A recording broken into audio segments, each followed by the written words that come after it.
Thank you for pressing start on episode 78 of Underplayed, KZUM's indie video game podcast. Today we have two secret games, a discussion with Matt Storm, aka Stormageddon, and a review of our featured game, Slay the Princess, the Pristine Cut.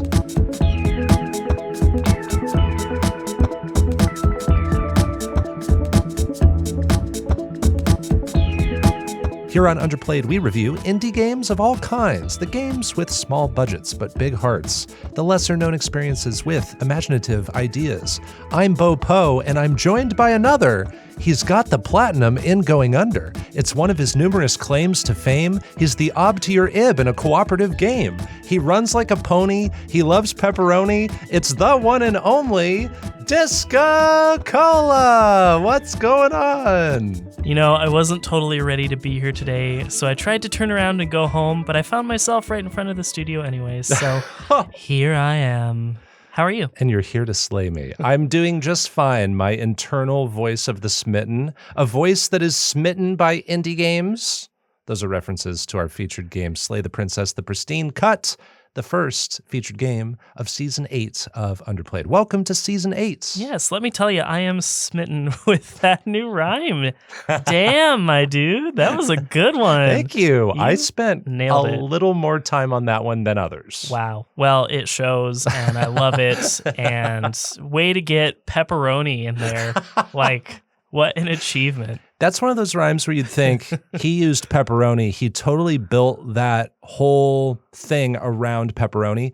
Pepperoni came last, my friend. No way. In that whole you're lying to me. Construction. Pepperoni actually, I was like, what rhymes with runs like a pony? Pepperoni! It's Unreal. Perfect. It's Unreal. perfect. I was so pleased. For the audience, this is a true fact about me, is my love of pepperoni. It's not just a word that he grabbed for a rhyme. That's like, right. I have received pepperoni as a birthday gift from Bopo on more than one occasion. That's true. Yes. That is a fact. That yes. is a true fact. Yes, and you're known for having secret salamis in your trench coat or whatever. Yeah. Can you imagine a fourth grader with a trench coat? What an odd way to start off the season. But it is Season 8 of Underplayed. We should talk about how Underplayed works for people just jumping onto the show. Do you want to share about Underplayed, DiscoCola? Yeah, I can do that. So in Underplayed, you hear our clown-ass voices talking about indie games. Each episode, both of us will have played a game in secret, an indie game in secret. We don't tell each other about it ahead of time. So I have a secret game that I'm ready to review, and Bopo has another one, and I have no idea what it is. So we'll review both of those, and then at the end, we will come together to review this episode's featured game. In this case is Slay the Princess, the Pristine Cut. And that's kind of how every regular episode goes. Yes. So we're glad you're here. Thank you so much for pressing play on our podcast. It is always super exciting to start a new season. Here's what we have coming up this season. We've got featured games and guests here. In this episode, as Disco mentioned, we have Slay the Princess, the Pristine Cut with our guest, Matt Storm, a.k.a. Stormageddon. Our next episode will be on Sable. That will be our featured game. Our featured game after that will be Dwarf Romantic, and we will have our guest, Hey, it's Haley, a friend of ours who is very passionate about that game. After that, episode 4 of the season will feature Rogue Legacy. Episode 5 of the season will feature Blueprints, and we will have a guest for that episode. It will be Kara, a writer from Patch Magazine. The 6th episode will feature Moonlighter. The 7th episode will feature 1000 Times Resist with our guest, Lucy Blundell, a game developer. Our 8th episode of the season will feature Human Fall Flat, our co-op game of the season, because we always have one of those every season. And then our 9th episode of the season will be featuring Crosscode with our final guest of the season, Proto Dude. Our 10th episode of the season will feature Bomb Rush Cyberfunk. And all those episodes will premiere over the course of the next several months, basically through most of the rest of 2025. Yeah, I think our last episode of the season is like November 20-something, basically. This is a journey that we're on. An episode every 2 weeks from this point. And if you want to join along with us and share your thoughts on the games. We have links in our show notes to our social media accounts. If you ever want to get in touch, message us about the games we're playing and your thoughts on them, we'd love to hear about that. Now, Disco, I am wondering, what have you played since the last time we checked in about non-underplayed games? Like, this isn't necessarily AAA games we've played. This could just be any games we haven't discussed on the show.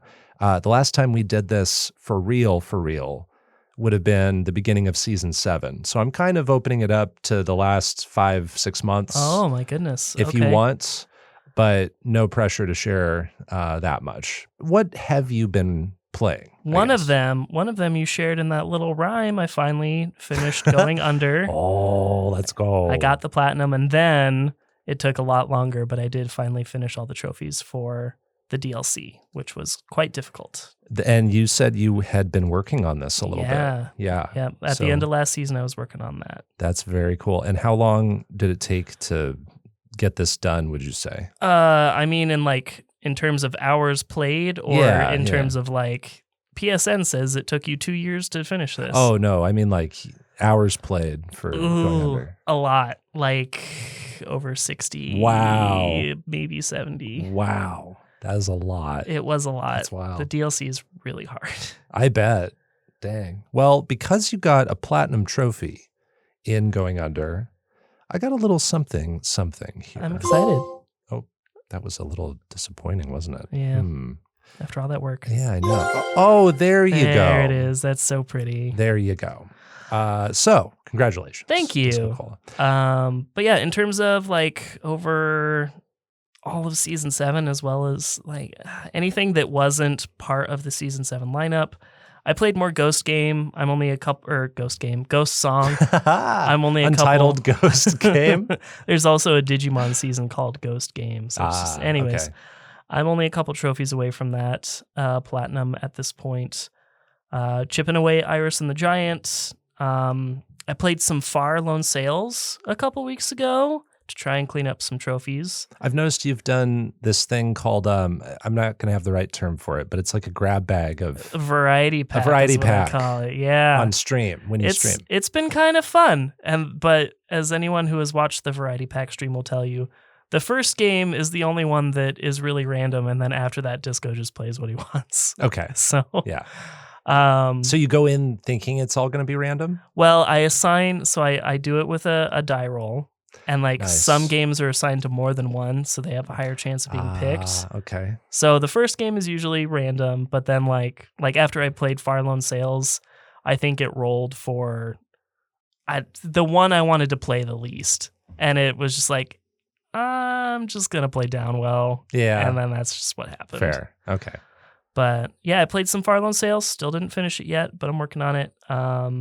And I played a game called Desert Child as part of that variety pack. Ooh, I've heard of that. Cool. I think I might have that in my backlog. Ooh. Yeah. Cool. I think I got it for a couple bucks. I got it super cheap one time, and I was like, this pixel art looks great. Yeah. Sign me up. It goes on sale all the time. Yeah. So I grabbed that. Nice. That's most of it. Everything else was cleaning up season 7 stuff. So okay. That's it. Nice. For me, I have to selectively pick some things because some things I didn't finish. Yeah, you play a ton of stuff all the time too. Yeah, and I've played a lot of stuff on stream, but I'll call out some things. Earlier this year, I played Rusty's Retirement, which is an idler, and I put in so many hours into this in just a matter of days. I think I have over 20 hours in this, and it's an idler. This takes place technically in the same world as Haiku the Robot. Okay. Because Rusty, this is Mr. Morris Games who made Haiku the Robot, and this is a very different game from Haiku the Robot. Yeah, I took that with me on a road trip recently, and I was like, this is the one I'm going to play. I didn't end up playing it. Oh, okay. I hope you do play it. Yeah, I will. If you play it, you might also want to check out Rusty's Retirement because it's got all the same characters, but it's a side character from Haiku the Robot, Rusty, who is now retiring and has a farm. And it's an idler game where you can totally just let it sit. It sits on the bottom third of your screen. It was a very innovative indie game from last year. A lot of people have already kind of copied this idea. But I was actively playing this idler game. Interesting. I was like waiting for the next opportunity I could have to plant things, the next opportunity I could have to see a new shop selection. I was going to ask as a joke if you like got really into it, but I got really into it, and it wasn't such an idler game to me. So yeah, I think I mentioned this on the podcast maybe last season, but I did play through Myst earlier this year. I played Real Myst Masterpiece Edition. I'd never played Myst. It's a first-person puzzle game that's a classic, and I'm glad I got to play that. And I get it. I get why this is such a big deal, and I really want to play Riven now, which is the sequel. I did get to replay Donkey Kong Country on stream not too long ago, maybe like a couple months ago, and I did that after they announced Donkey Kong Bonanza for the Switch 2. I was like energized to play a Donkey Kong Country, and I wanted to play Donkey Kong Country 2 and 3. Still haven't done that, but hopefully sometime soon. You and I played Ratchet & Clank Rift Apart with friends over at my house for like a springtime party get-together. We also mentioned this at the end of last season. Another one I mentioned at the end of last season was Crypt Custodian. I got to play through all of that on stream in like early May. And then you and I, more recently, did something for your birthday. Oh, yeah. Yeah. Do you want to talk about Shredder's Revenge? Yeah. So on my birthday, I don't like to... All I really want for most of my birthdays is to just have some buffalo wings without any shame or regret. Just be like, yes, I have permission to go get buffalo wings. It doesn't matter that the rest of my family's not going to eat the same thing as me. So that's like what I usually am just like all about. But this year I was like, you know what? I want Bopo to come over. And since my kids are really into Ninja Turtles right now and they are starting to kind of sort of be able to play games, I want to play Ninja Turtles with my kids and Bopo, and that's what we did. Yeah, it was really fun. It was a lovely time. Yeah, and you got your wings afterwards. I did, and the kids couldn't hang. They quit.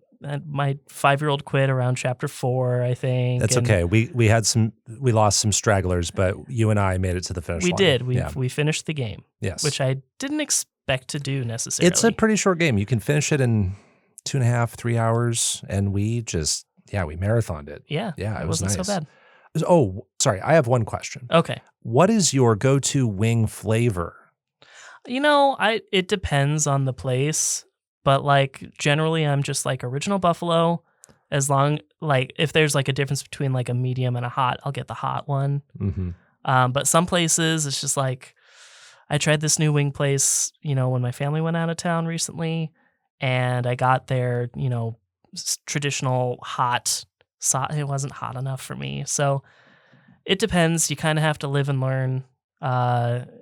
Just the thing that matters the most when you try a new one is like, am I getting value for the money that I'm paying for it? Yeah, because wings can be expensive. Wings everywhere are pretty expensive, even on the low end. Mm-hmm. So you have to make sure that first of all, the wings are like big enough to like, okay, I can experiment because it's worth the money. True. So yeah. I love when they let you pick a couple different sauces with one order. Sometimes you can't do that. Right. Or sometimes you have to order the certain size that allows for that. Very cool. Glad you got your wingies. You put wingies in your mouthy. One of the timeless lines. And then another thing that anecdote reminded me of is when I was really young, there was a family gathering and my uncle said something to my cousin that was such a dad gamer moment. And you didn't do this. I just want to make this abundantly clear to the audience. Okay. DiscoCola doesn't act this way when playing with his children. Actually, he's a very accommodating, patient, awesome team member with everybody he plays with. But here's the bad example, right? I'm really young. I'm at a family gathering. There's a NES set up in a basement at whoever's house we were meeting at. People were taking turns playing Super Mario Brothers. And it's world like 1-1 or something. And my uncle is playing. He's hogging the system, right? And my cousin, his son, is like, Dad, let me play. And he said, I'm the dad and I'm playing. Oh, And he just jeez. wouldn't let his son play. Oh, no. So don't take a page out of his book. Yeah, I don't know. That's one of those core memories. I wasn't trying to play or anything. I was just there. Yeah. I have to admit that if it's like something on my profile where I'm trying to collect the trophies, there might be a little bit of that in there. You're the dad and you're playing. Yeah. But I did set up profiles for both my kids. That's very nice. So now they do have PlayStation profiles We now. were earning trophies for your kids. That's right. Yeah, because they had to log into their profiles to be able to play co-op. That was fun. Another thing I wanted to just quickly mention is I've had the chance to play some games that I was provided keys for the past few months. Some of these include Mika and the Witch's Mountain, Is This Game Trying to Kill Me?, Karma the Dark World, Bahamut and the Walk Walk Tree, which I talked about in our PAX East episode, Despelote, and Rat Shaker. I saw a lot of those, and many of those are a riot in one way or another. I know. And I'm not even trying to like only get the games that are riots, but these were by and large very fun games to stream, and I was very thankful for the opportunity for that. So those are some other indie games I've gotten to play, and I could go in depth on so many of them. We could keep talking here at the top, but we do have 2 secret games to review, and we've got to talk to our friend Matt Storm, aka Stormageddon, and we've got to review Slay the Princess, the Pristine Cut. So we're going to move on. We have a timeline. We do.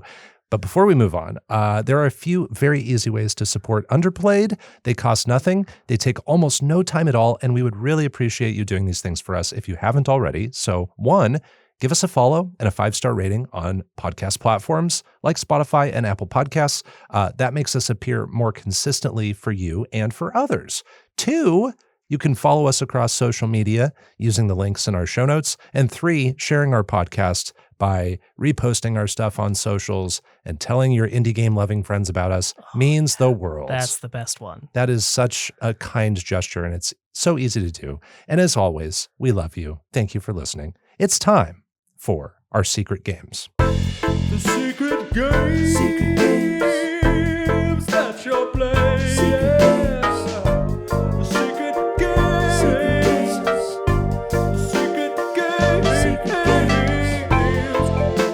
In Secret Games, we each review an indie game we've been playing in secret since our last episode. We don't discuss what we're playing in advance. I don't know what DiscoCola is going to review today. He doesn't know what I'm going to review today. And we can choose any indie game as long as we haven't reviewed it before on the show. We'll start with you, DiscoCola. Let the mystery be no more. Reveal your secret game for episode 78 of Underplayed. My secret game this episode is a puzzle narrative-ish kind of game from Optillusion Games. Whoa. And that game is called... the one before While Waiting. Potentially. I'm drawing a blank. I can't remember. What is it? It's called Moncage. Moncage.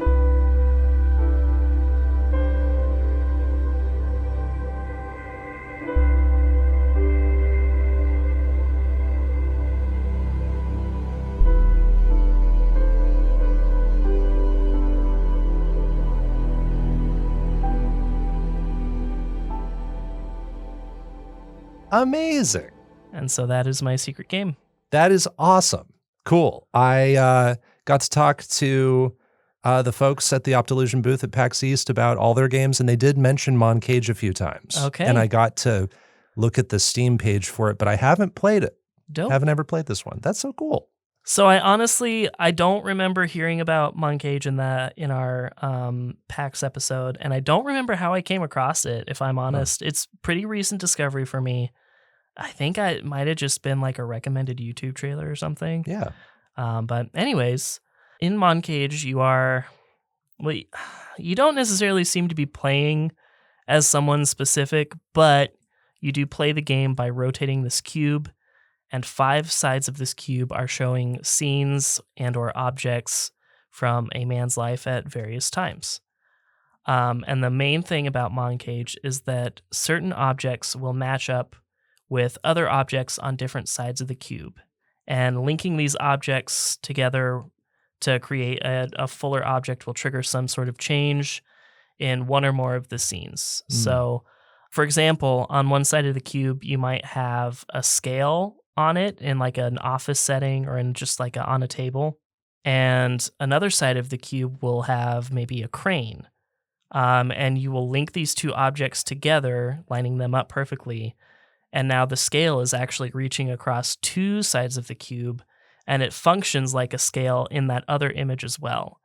And because in this other image, the sun is lined up perfectly in that perspective with the crane, the sun is now like acting as a heavy object on the scale, and that's how you change the time of day in that second scene. That's so clever. It's kind of reminding me, you tell me if this is inaccurate, but it's kind of reminding me of Gorogoa. There's a lot of Gorogoa vibes in here, and after a couple, there's like one puzzle in particular, I'm like, oh my God, this is like that Gorogoa puzzle. I can't believe it. I wonder if one influenced the other, maybe. I think Gorogoa came out quite a bit of time before this one, so I wouldn't be surprised. In many of the scenes, you will also have designated points which you can zoom in or zoom out on.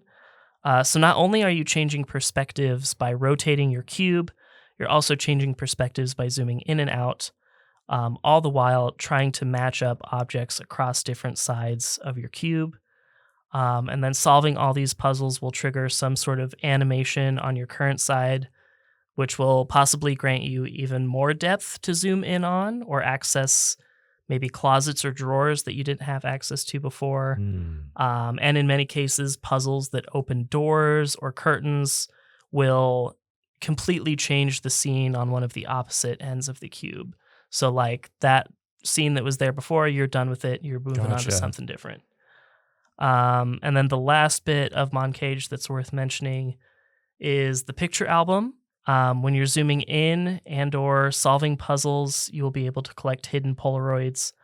And these kind of act as a more straightforward storytelling mechanic. Without these Polaroids, you can still maybe piece together some sort of story from the scenes you're observing. But when paired together with the collected Polaroids, you get a much clearer picture of the events that are being portrayed on the sides of the cube in Moncage, and vice versa. But that's the gist of it. It's really pretty straightforward, but it's also a mysterious kind of game, too, at the same time. You're learning about someone's life, and there's no quick way to communicate that. And that kind of a story can take place over a long period of time, so you could see lots of different vignettes here. Yeah. So it takes time to unravel, I imagine. Yeah, vignettes is a great word to use in this case. So, yeah, like I said, that's the gist of it. As far as things I like, this is definitely one of the most unique puzzle games I've played. It reminds me of, like you said, Gorogoa. It also reminds me of the first time that I saw viewfinder footage. Oh, cool. I won't say one is or is not more creative than the other, but the idea at the very core of this game is just endlessly fascinating. Like, that's so clever, but it's also so surprising at the same time that no one's done it before. Yeah, you do see the camera there at the end of the trailer I'm looking at, sort of revealing after seeing a carnival scene. So very evocative of that. Yeah. On a similar note, I love the art style in this game. It's a very minimal color use. Faces that are portrayed in the Polaroids kind of remind me of Mutazione, where you don't really have a lot of facial features presented, if any at all. Everything just looks really sharp, kind of like construction papery at times. There's just like hard corners and edges. Yeah, that's a good way to describe it. Another thing I like is getting the Polaroids just in general so that I give context to the context of the cubes. I just think it's a really elevated way to tell the story of this person's life. And I just feel really cerebral the whole time I'm playing this game because I'm solving these cool puzzles and I'm getting story in such a unique way that still feels grounded in the very bizarre world of cube puzzle solving. Another cool thing related to the Polaroids is that your perspective as a player is in this really bizarre, like domed room. And as you collect the Polaroids, they fill in to these empty frames in the background. But they're really obscured too, so they're not like taking center stage. But there's a small sense of progress. Yes. That's sort of a reminder of what you've done. Exactly. But at the same time, eventually, once you notice that that's happening, you will also notice that your pictures like move and sway as you're rotating the cube. So I had a bit of like cocoon-like green inside green kind of curiosity about like, am I inside this cube too? Oh my like, gosh, what's going Am on? I in a picture maybe? Yeah. Another thing, I did play a lot of this on a laptop in a car with other people during a road trip with loud music. So I didn't get to hear the music for the first half of the game. Oh, okay. But the second half of the game, at least, had music that shifted appropriately with the scenes as they changed. Nice. So I do want to point it out. I don't know that it's what I heard was radio listening necessarily, but it did elevate the story that I was trying to piece together. And lastly, I want to point out that a good number of these puzzles were just really plain fun to solve. There's something, it's like the spot the difference pictures. It's kind of the same part of the brain where it's like, where did the two things connect? It's kind of fun to just like shift your perspective a bunch of times. And just like finally find that thing as it pieces itself together, I love locks in stuff like place. that. Yeah, it's very satisfying. On the flip side, however, there were also a good number of puzzles that I couldn't solve without support. Oh, really? Luckily, this game has a built-in hint system that will give you like small incremental hints and then eventually just give you a video of the solution if you decide that those hints weren't enough. Okay. So you're never going to get stuck to the point where you can't finish the game. So you can add that to the pros column, but there were a few too many where I was like, I never would have come up with this, you know? And in some cases it was like, I could see the two objects that I meant to line up, but, you know, sometimes I would have to do something else in order to trigger my ability to actually line those up, or sometimes I just didn't line them up just right, and I wouldn't know for sure whether I was missing something or I just wasn't trying hard enough until I like waited for the hint system to finish its cooldown. Sometimes you hope, like sometimes games have the snapping system. There's like a and there's magnetism a bit that's in this game, but it just was like sometimes the margin of error for it's really small. Gotcha. So sometimes it would be like, oh no, I did it right. I just didn't do it right, you know? Yeah, sure. But another complaint I have is related to the Polaroids. And maybe this will seem petty to some people because like I'm pretty sure I understand what's going on. But we have someone who I would consider the main character of the story. And compared to all of the other human characters in the Polaroids, they have a very distinct hair color. But then that character seemingly starts to age, and seemingly eventually that hair color changes over time, which is a thing that happens in real life, of course. But eventually there's another character in the Polaroids that has that same hair color.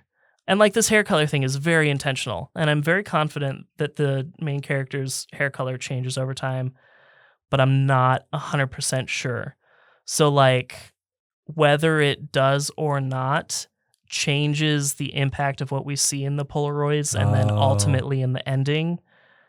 Each possibility is a good ending, but it's like, who is this other person that has that same hair color? Is it a different person? Is it the same person? And I'm just misunderstanding something. There could be something poetic there where maybe it's two sides of one person. You know, I haven't played, but I imagine that has to be a consideration when making kind of like a little bit more of an abstract game about someone's life. And I imagine too that the cast of characters is small enough that it would be kind of odd for that to just be a coincidence. That's probably always that thought in the back of your head as you're seeing this happening. So, like I said, I'm very confident I understand what the Polaroids are portraying, and it's still a great ending. But it's just like I'm not sure, because if our main character's hair color is changing, it changes enough to a point where it's pretty drastically different. And then I'm not sure that our Polaroids are actually telling a chronological story. And so there's just a little bit of confusion there, but I'm very confident that it's just like, no, our main character's hair color is changing as they get older. Yeah. And this other character with the same hair color is a new character. They're older. Yes. And it's just that coincidence. Yeah. Sure. And then my last, but maybe biggest complaint is that I don't really love controlling the game. The concept is incredible, and the controls are pretty much a direct result of that game's concept. And I don't see how it could be controlled in many other ways. Maybe with an analog stick, it still kind of works. But what I would say is that definitely don't try and play this with a laptop touchpad. But even when I did get home and tried to play it with a proper mouse, I still didn't totally jive with it. So I don't know. If you do play it and you play it with a mouse, I recommend at least trying it with above average sensitivity, because rotating the cube can be really slow. At least it was for me. And I'm pretty sure my computer's sensitivity is just like the default setting. So maybe try and bump up sensitivity a little bit if you do try to play this. But at the end of the day, the concept of Moncage is a breath of fresh air, even having been, out for more than 5 years at this point. It's a pretty short jog, and it's still worth the time. I think you will get out of this game the more you put into it. There's a touching heart at the center of Moncage. And I'm not going to try and influence your decision one way or the other, Popo, but looking at the rest of the games I have planned for the season, Oh, no. this has a good shot of being your jealous game, because this is definitely a Bopo game. It looks like one. I was going to say this is like jealous game material. Yeah, for sure. As for me, though, I'm soured by just a few puzzle solutions and some of the controls. So for DiscoCola, this is an 8.0 out of 10, but I expect that you will like this much more than I do. Yeah, this has been on my radar for a bit. I didn't discover it that much earlier than you, simply because I started doing research on Optilusion when I was playing While Waiting earlier this year. And then when I knew they would be at PAX, I looked into Moncage, and I did hear a little bit about Moncage from their booth. And I just find that it's interesting that there are parallels here to their other game, While Waiting. You've got a puzzle game about a man's life. It seems like you're looking at a long stretch of time. It's an unconventional idea for a puzzle game. The controls are a little rough. Like there are so many parallels here that I think that maybe While Waiting wouldn't have been possible without the success of Moncage. I think this did pretty dang well for being one of their earlier games. And I'm a fan of Optilusion. I am not exactly sold on Pick Me as an idea because I haven't played around with it yet. I'm not sure if that's the style or genre of game that I'm going to gravitate toward, but I do like that they try something new with everything. Yeah, seems like every time. Yeah. They might have thematic similarities, but they're trying a different style of puzzles every time they make a game. And I want to offer immediately a correction. I thought that I saw this game came out in 2019. It came out in 2021. 2021. So it's been out for about 4 years. Yeah. Cool. So apologies. No, that's good. Cool. And then at the end of this, I'm just curious, maybe without spoiling, and it might be hard to not spoil, but how do you feel about this man whose life you've just experienced? Like, what kinds of emotions bubble up for you as you experience this guy's life? I will say that if I, again, understand the story correctly, it's not a new story. There's like one or two details that are a bit different from this kind of same story that I've seen multiple times. But I would say what I got from it was a story of finding purpose and then redemption. That is getting me even more interested. It seems like the kind of game I would want to just play late at night before bed, and I might check it out very soon. I had plans after this recording to go home and just like sit on the couch or sit in bed and play a game. Maybe. Guess not. Well, maybe I'll play this one. Yeah. Cool. Well, thank you for sharing about Moncage. It is time for my secret game. My secret game is also a puzzle game. My secret game is also from a developer that has another game that we've reviewed before on the show. My secret game is also 7 letters long. Whoa. But it's not Moncage. My secret game is Tempopo.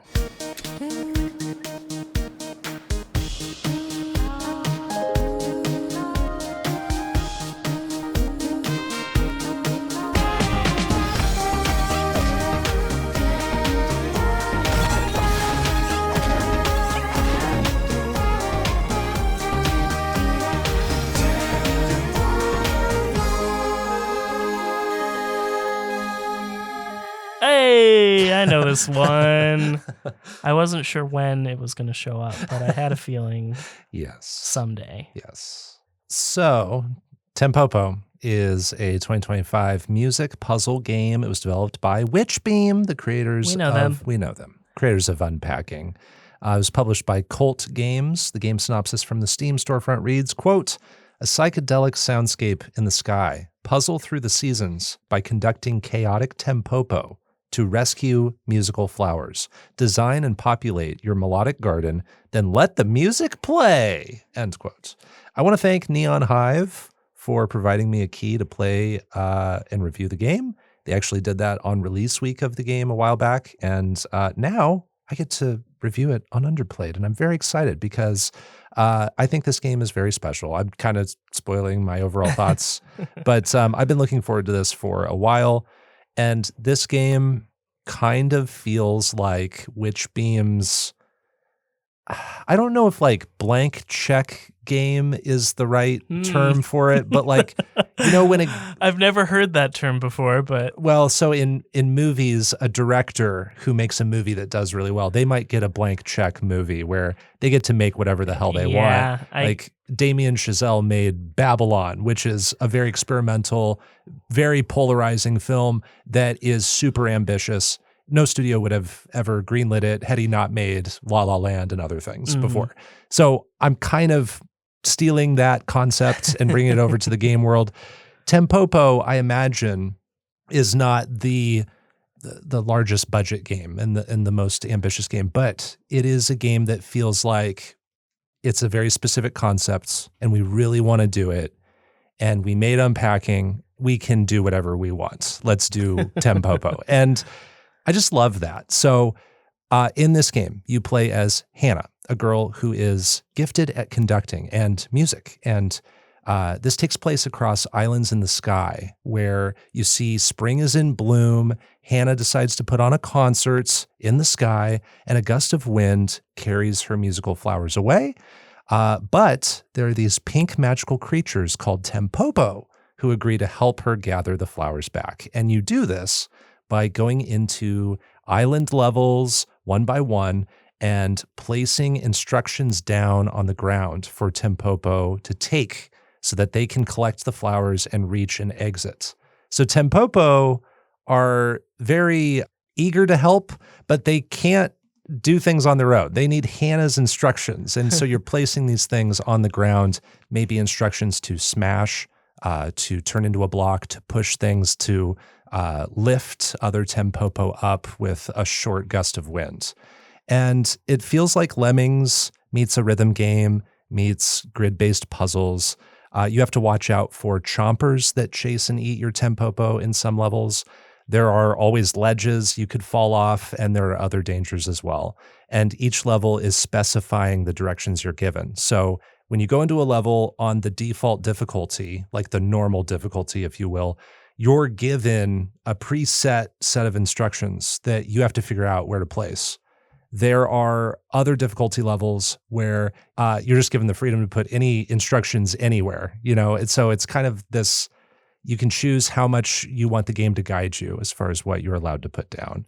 And you can rotate the levels, you can zoom in and out, you can also get hints if you get stuck, just like a Moncage. There you go. And the game takes you across all 4 seasons, each with 15 levels before you get credits. And then there are challenge levels after that, where the game is actually technically twice as long as I expected it to be. Oh, God. Because you go through spring, summer, fall, winter, you get credits, and then it's like, okay, all those seasons now each have 15 harder levels. And it's like, whoa, okay. And I didn't do those challenge levels, but I did get credits here in Tempopo. So what I liked is that now, because this is a rhythm game, this is a music-based game, the music is something I have to point out here.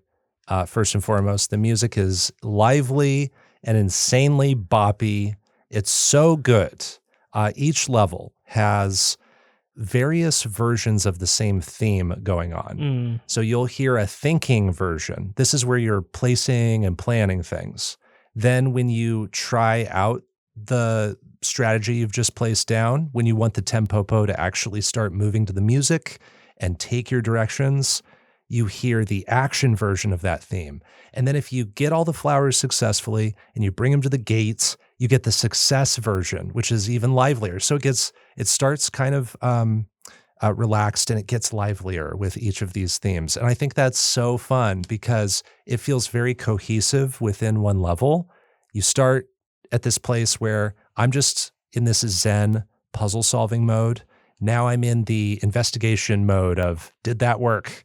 It's a little more lively. And then it did work. And it's so triumphant when it works. Nice. And it just has upbeat jazz, tons of horns, lots of really fun percussion. So big props to Jeff Van Dyke for composing, and to Anateti Turnbull, the voice of Hannah, who sings beautifully whenever you complete a season. You actually get to hear her conduct a little concert. That's nice. At the end of every season. And her voice just resonates so well. And Jeff Van Dyke is also the same composer from Unpacking. Yes. Which is impressive considering what I've heard from Tempopo seems very different. Very different, yeah. Incredible range.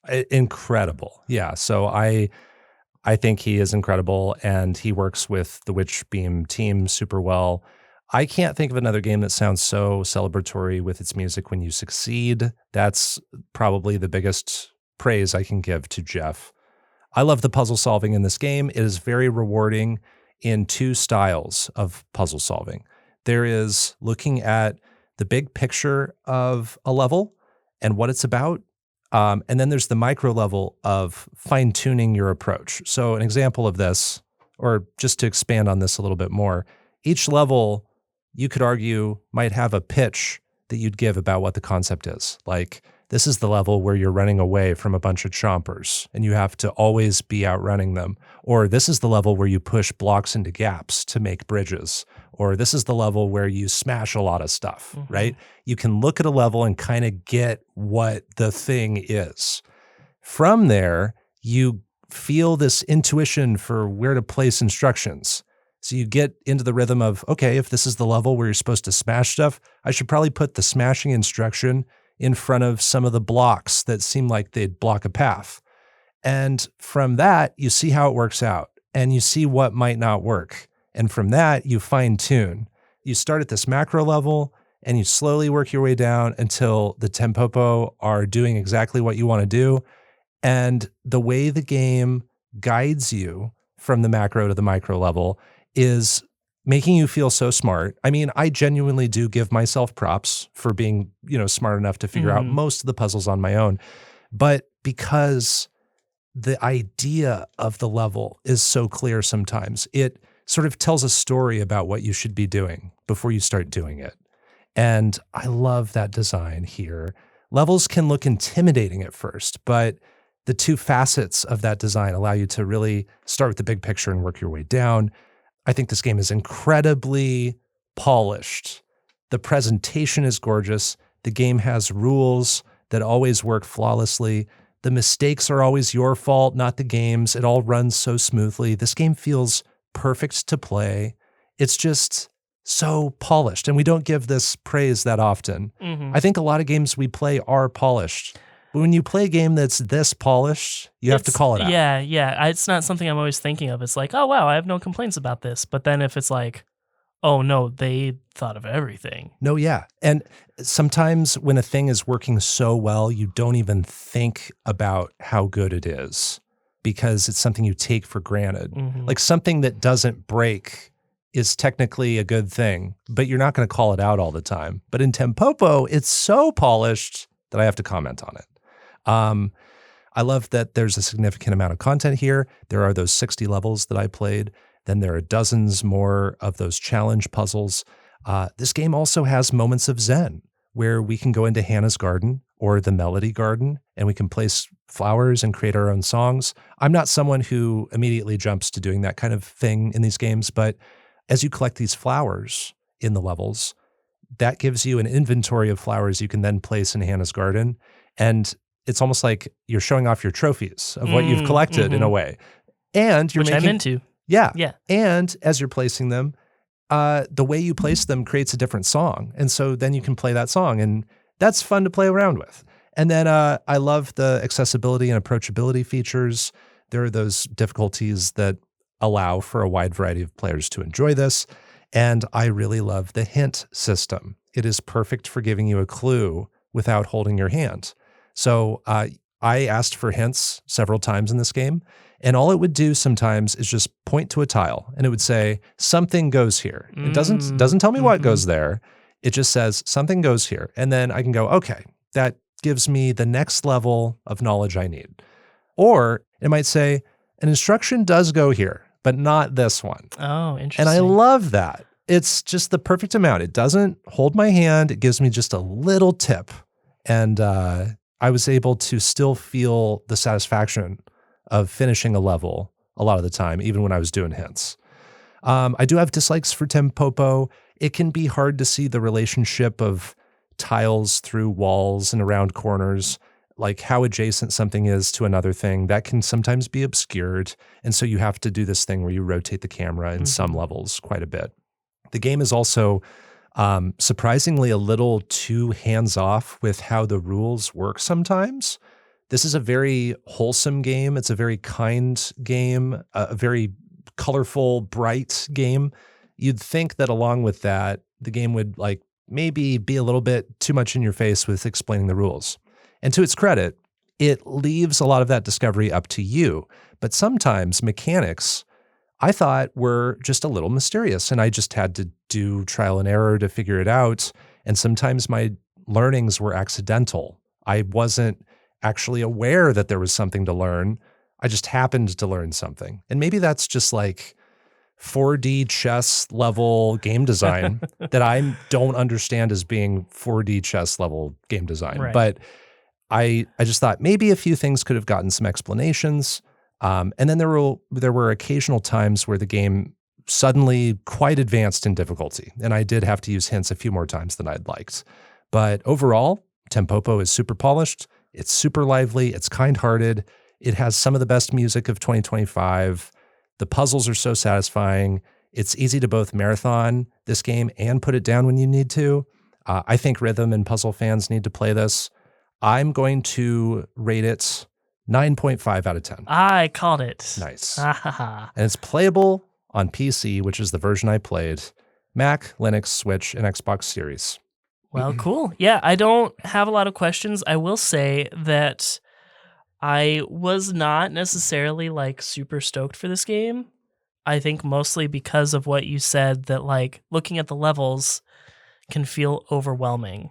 And like that's kind of where I am. Like I'm okay at rhythm games, but not great. And then also you're like in this 3D Captain Toad looking space. So I was like, I don't know about this.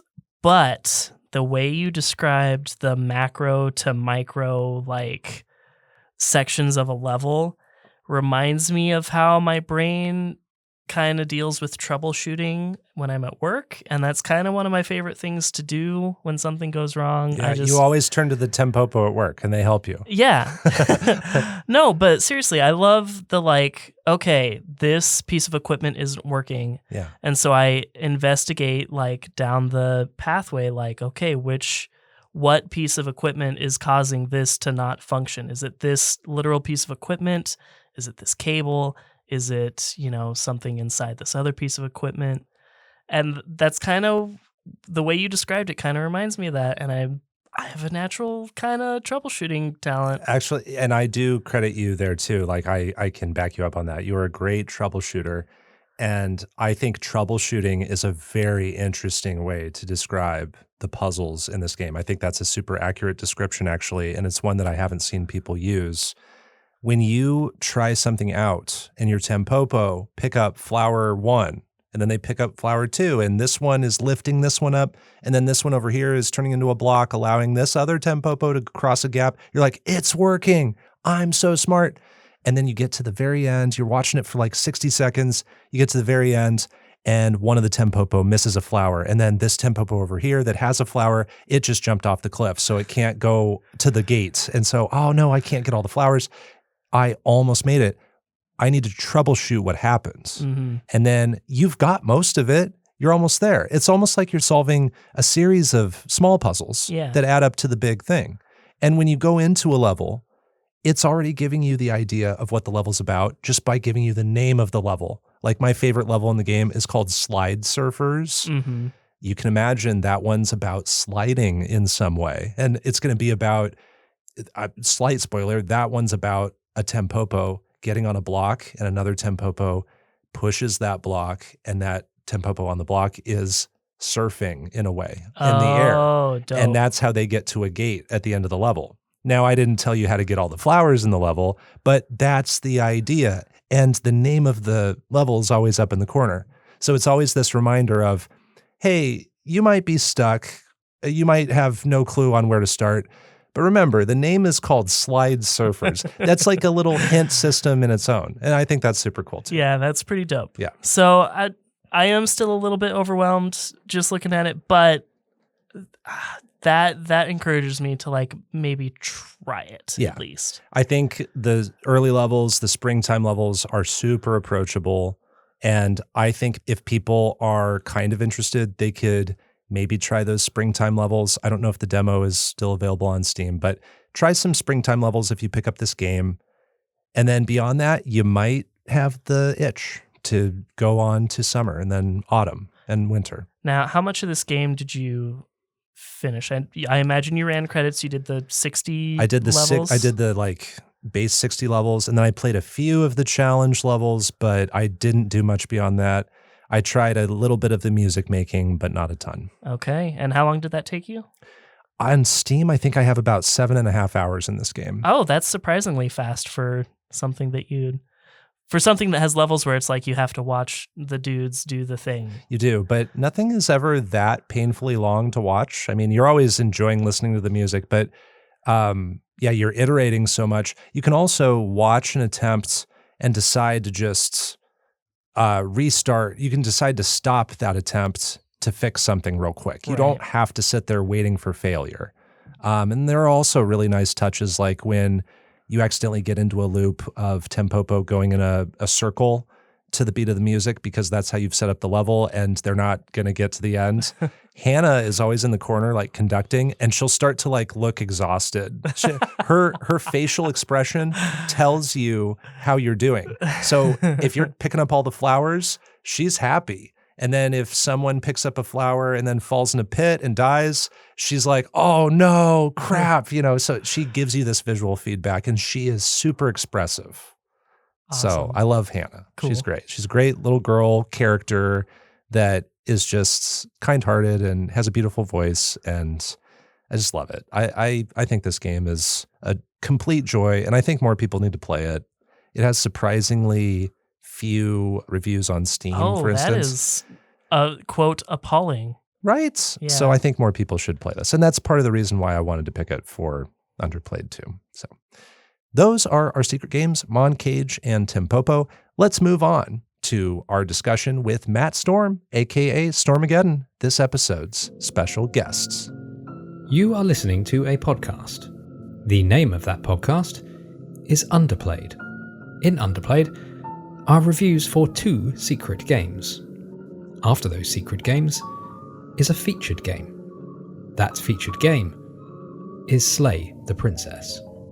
Don't tell Matt about the secret games. What? Why not? It's funnier this way.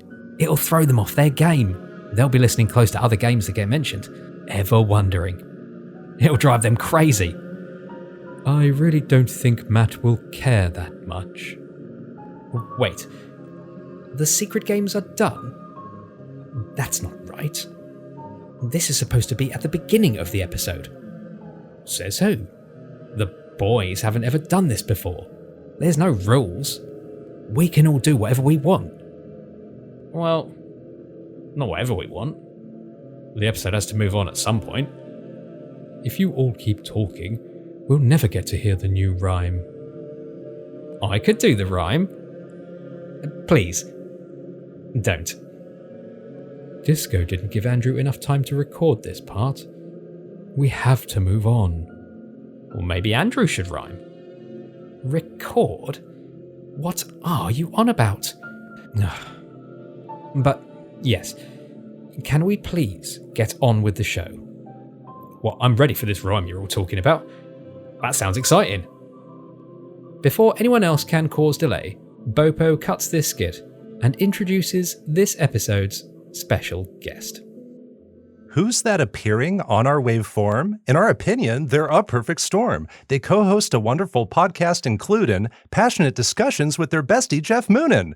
It's the side quest slinging, Buster sword swinging, DJ who's grooving, Matt Storm, how you doing? Welcome. I knew it was coming and yet still delighted. And like, it's just every episode when you do Disco's intro and then every guest, it's a blast. I'm so excited to be here. This has quickly become one of my favorite indie pods and I'm excited to be a part of it. That means so much coming from you. Very generous words. Thank you. Thank you. Thank you so much. Welcome. So you're here because you picked one of our featured games. We really wanted to have you on, and we've kind of collaborated with you in the past.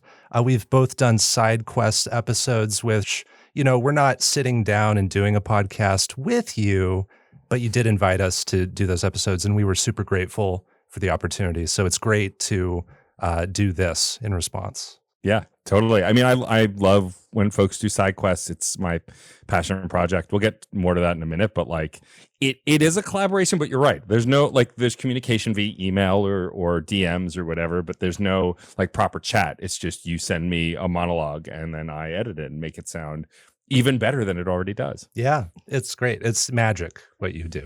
Matt, tell us about yourself. Describe some or all of the many things you love to do, because you love to do many things.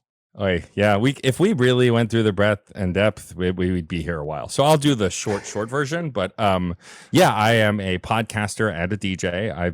I did the math just before the show because I knew we'd be talking about it. So I've been DJing for 14 years. Which makes me want to turn to dust, and podcasting for 13 years. Fun and Games has been around for about 8 years, I think, if I'm correct. But I started as a music podcaster with a show called Crash Chords that ran for many, many years, although I think it's over longer than it ran at this point. But that was my start. And then I started an interview series as a spinoff that ran for a long time as well. I used to do a movie podcast with the incredible Rachel Shank, where we brought guests on and talk about the latest thing we watched, which was a lot of fun. Did that for a long time. And now I am a podcaster mostly focused in video games. And it's funny. We were talking off the air that I've always had a fascination with radio stations and DJs. I did a little local radio in college, but not much. But I've always loved the idea of talk radio and that kind of thing. And back in my day, when you started a podcast, it was literally me and an iPad talking into the open iPad mic, which you can imagine how terrible that sounded. Wow. But It's all you had. It's all you had. It's all you had. It was just an iPad and a dream. But and so those are the main things I'm known for around the internet. That and thirsting over the Hades cast and being obsessed with Mass Effect, Chrono Trigger, Yakuza, and many other franchises. Cool. Yeah, such a diverse set of interests, both with hobbies and games. It's super fascinating. There's some parallels there with some of our stories. Yeah, a lot more than I expected as well. Can I clarify something really quick? When you say that you've been DJing for 14 years, this does have two different meanings. So is this you're spinning some vinyl in front of some folks that are dancing kind of DJing, or you are on the radio playing music for people kind of DJing? I'm so glad you clarified. So it's the former, not the latter, though not spinning vinyl these days because they are heavy and take up a lot of space. It's all digital. True. But okay. I've been DJing weddings, private events. I used to DJ burlesque shows also for a while in New York, and I've been doing that for a long time. I do it less now, but every so often, I stopped gigging for it. I used to do every Friday night or whatever. But now it's mostly if a friend of a friend recommends me, or if a friend recommends me for a gig, or a friend is getting married, that kind of thing. I will do those kinds of events. And then during the pandemic, when Fuser came out, which for those who don't know was a harmonics game where you could mix tracks on the fly, it didn't require any peripherals. I met the devs of that at PAX before it came out, and then we all went to lockdown. But when the game came out, I connected with their PR team and their social team and became a featured streamer. That's how like my streaming really took off during the pandemic, is I would do DJ sets on Fuser. And so now every so often when I can, I will, instead of, because I don't DJ live anymore as often, at least, I will do DJ sets for an hour or two on Fuser. And now that Fuser is basically done, someone figured out how to upload custom tracks to Fuser. And so like now I have the Persona 5 soundtrack, and I have so like cool. all of Lonely Island songs and like Weird Al and a bunch of other stuff. So it's been my go-to, like if someone's doing a charity stream and they're like, Matt, what can you bring? I'll be like, I can bring Fuser and we can dance for 2 hours. So yeah, it's always been the music spinning kind. I've been obsessed with music since I was a little kid, which I got from my dad. He used to lay in our living room with big can headphones, listening to his vinyl player with the headphones plugged in, like just loved music. And so I picked that up from him, and I basically love all kinds of genres and have kind of been obsessed with music since. I still listen to full albums. I still listen as an efforted activity. Like when I get a new album from an artist I love, say Taylor Swift, I sit and just listen to the album. I don't do anything else. I just take it in. But thank you for that clarifying question. Because yes, I've always wanted to be a disc jockey in the sense of the radio host too, because I was obsessed with those folks, like the local New York ones. When I was growing up, I would listen to like K-Rock radio in New York, which I don't even think exists anymore, like to go to sleep every night. So, well, I have some community radio connections, so if you ever get that urge, I can send you all the stations that qualify for like all of the community radio team memberships. I want to follow up on the music real quick, if that's all right, to deviate a little bit. Most of my nostalgic music memories come from music that got played during housework. So I guess I want to ask you, what did your dad play during housework, if anything? But like, what made the most impact on you in those types of activities? Such a good question. So my diverse taste is because of my dad's diverse taste. While mine is more diverse than his, he loved everything from 70s and 80s and classic stuff to 90s rock to boy bands to basically everything but country, and even some country like Sheryl Crow or Shania Twain. And so like for me, I think my go-to would probably be Billy Joel, because that's like the music I was raised on. It was the first concert I ever went to with my dad. But then other things that come to mind is stuff like the B-52s or like a selection of cheesy 80s music. You know, I wear my sunglasses at night, Aha's Take on Me, you know, Never Gonna Give You Up by Rick Astley. I'm one of the few people who actually knows Rick Astley's discography because I liked him as an artist before he became a meme as a kid, because my dad was a big fan of his. So yeah, that kind of stuff. And then for me, when I do housework now, it's often a podcast, actually, because I am also a podcast obsessive. Who knew someone who makes podcasts also listens to them? What?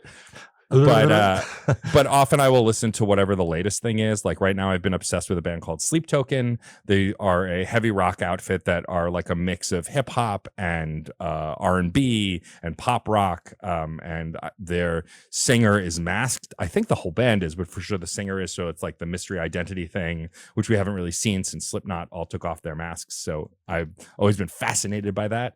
And so that's kind of what I've been jamming to the most lately, because they go from like deeply melodic and depressing to like really over the top and like aggressive and heavy, like emotive stuff. Yeah, you list some of your favorite artists in your bio in places like Blue Sky. That really shows how music is important to you. Yeah. I mean, also I want people to know very quickly how queer I am and how much I love a pop girly, because I if I turn off all the straights, we're like, ugh. You know, Taylor Swift. First of all, if you think Taylor Swift has no talent, then you have no talent, because it's just not true. You cannot like her. That's totally legit. Like, I get not liking her music, but saying she has no talent is just I don't know how you can't be in awe of that. Yeah. Totally. Matt, let's talk about Fun and Games podcast. Sure. This is the podcast you do. One of the many things that you're known for. Tell us about the journey of Fun and Games. Oh boy. It's funny. I've told this story so many times and I feel like it just gets more elaborate. But the gist of it is I met Jeff Moonen and his spouse, Sarah Moonen, through the burlesque scene.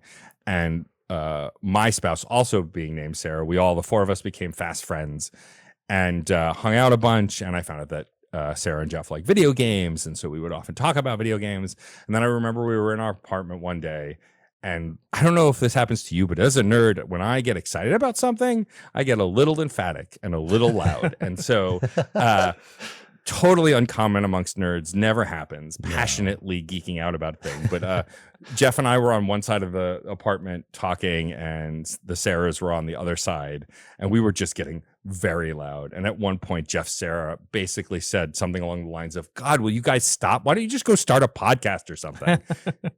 Lo and behold, Challenge accepted. Yeah. basically, yes. And I had already been podcasting for a bit, and Jeff has been a voiceover artist for as long as I can remember as well. And so like we had like ideas. Fun fact about the podcast. So I think one of our first episodes or our second episode is about the Nintendo Switch. It was supposed to be a pre-release, like here's what we expect. But it took us so long to like get a library of a backlog and prep everything and launch the show that we weren't able to launch the show till after the Switch released. So instead, what we did is use it to then comment on ourselves and be like, what did we get right? Let's explore this archived footage as we and for the Switch 2, I wanted to do something like that again too, because I thought it'd be fun, but we didn't get around to it. But like one of our earliest episodes was basically like, well, we can't use this for predictive, so we could just like make fun of ourselves a little and go, well, what did we get right? What did we get wrong? And kind of review the content, which was a lot of fun. Yeah, that's got to feel like a milestone to be close to the beginning of your podcast journey, talking about a certain system. And now here we are in 2025. You're still doing the podcast. We're talking about the sequel to that system. Like that's just a testament to how long of a game you're playing here. Yeah, well, and like that's how I remember how long the podcast has been around. Basically, It's been around the life cycle of the Switch. So 7-8 years. But yeah, and so like after that challenge, and I never stare down from a challenge. We started the podcast. We started with this idea of wanting to be topic based because every other show from every other major outlet, although there's less of them now, we're doing like what'd you play this week, what's in the news. We wanted to be evergreen, and we didn't want to be beholden to like what everyone else is doing, because if you had to choose between, say, a Game Informer show, which thankfully is back now, and our podcast, I would not begrudge you to choose the Game Informer show. They've been doing it a long time. They know what they're talking about. They have more access than we do. And so it was very early on that we decided, let's do topics. It'll be more evergreen, and then we can bring guests on. And like it evolved, like the coverage of conventions like PAX came much later once we got access and we're able to get press badges. You know, all of that stuff came later. We've done live panels at conventions and things like that. All of that stuff we kind of like found as we went. But the goal was always from the beginning to talk about games in a positive light and keep this like safe space, this fun space, fun. And the reason people ask, why is fun in quotes? Fun is in quotes mostly because the word fun is meaningless in the sense that fun means something different to everybody, right? Like what I find fun, Disco might find absolutely irritating, like say maybe a fishing game, except in Dredge. Sure. Like, and so callback. And so like for me, that's why we put it in quotes. It kind of both killed our SEO, but also put us at the top of everyone's podcast list, like in their library because of the quotes. But it's this idea that fun is different for everyone. And we want to discover with you what fun means for you and talk about it, basically. Yeah, that's why we're all doing this. Like it's fun. It's fulfilling. Going back to just meeting Jeff and Sarah, it's interesting that you met them through burlesque shows. I imagine you were DJing and they were either doing burlesque themselves or they were attending.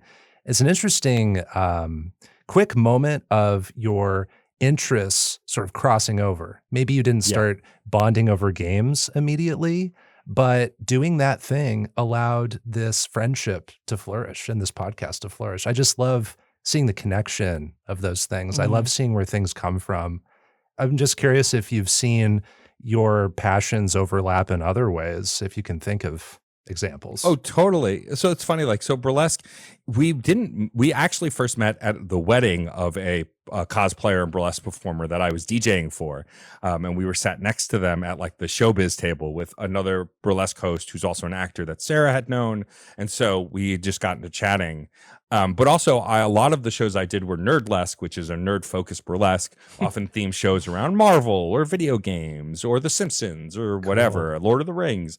And so, like, we really dug deep for that stuff. And Jeff and I have a lot of unique interests that intersect. Jeff is also a musician, has played music for many years, written music, both the side quest theme music and the main show theme music. Jeff wrote and composed on a Game Boy, like on one of those carts that lets you make music. I so love those. cool. That takes a lot of work to do that because you're going like note by note, channel by channel.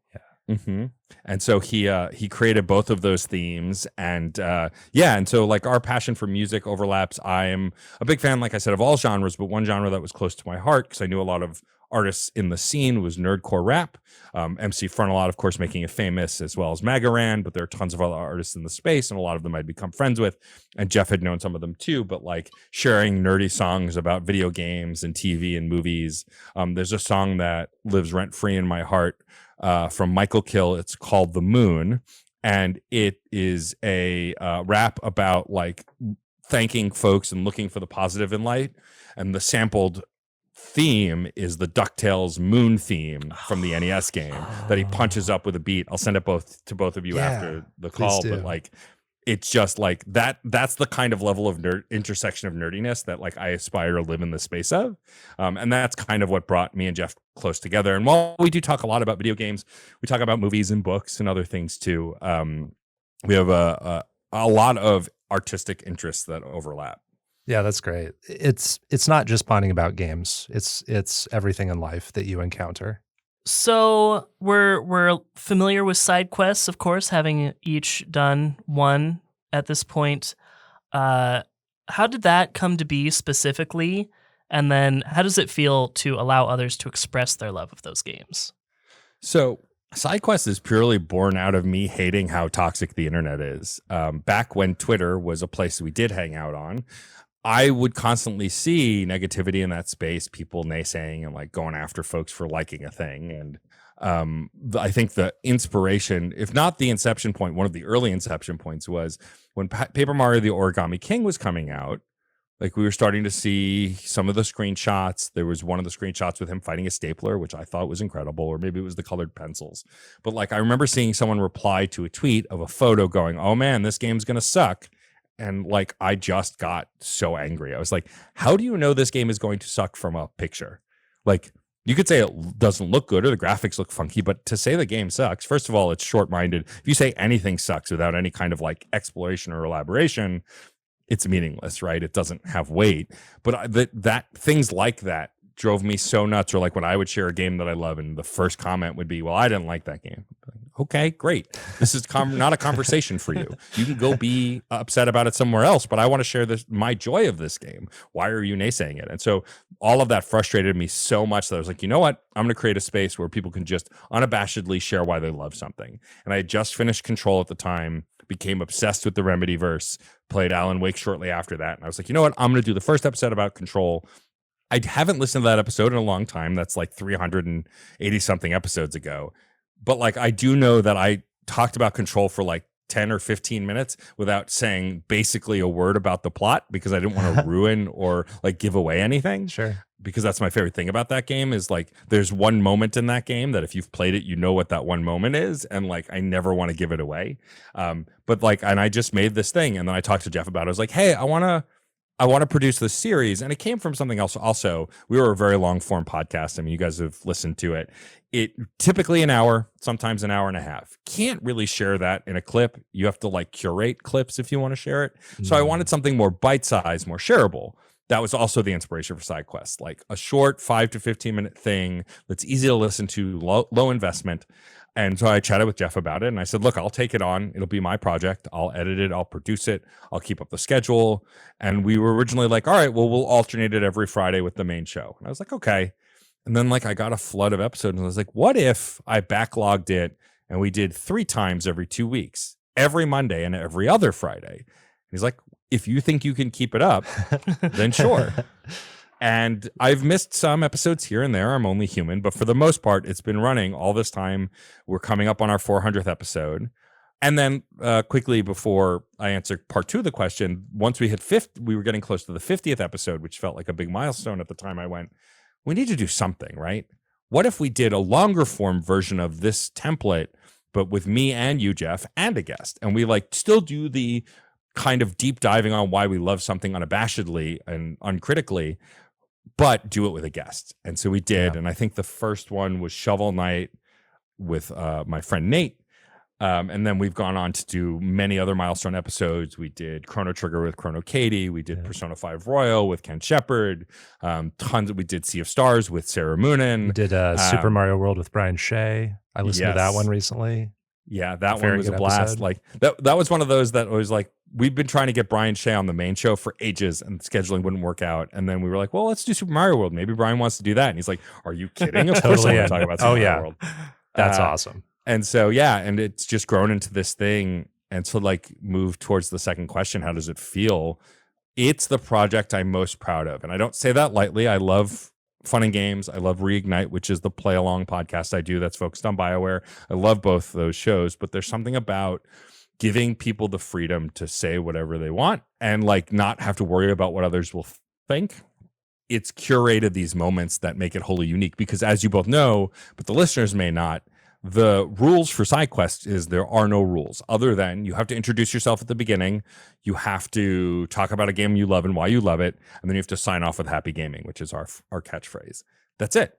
You can design the episode however you want. And it has given birth to such a wide array of formats. Like Leon, who covered Pokemon Snap, talked about how they never owned a copy of Pokemon Snap. They loved it through rentals and transient experiences, and then finally got a copy as an adult, and why that journey meant so much to them.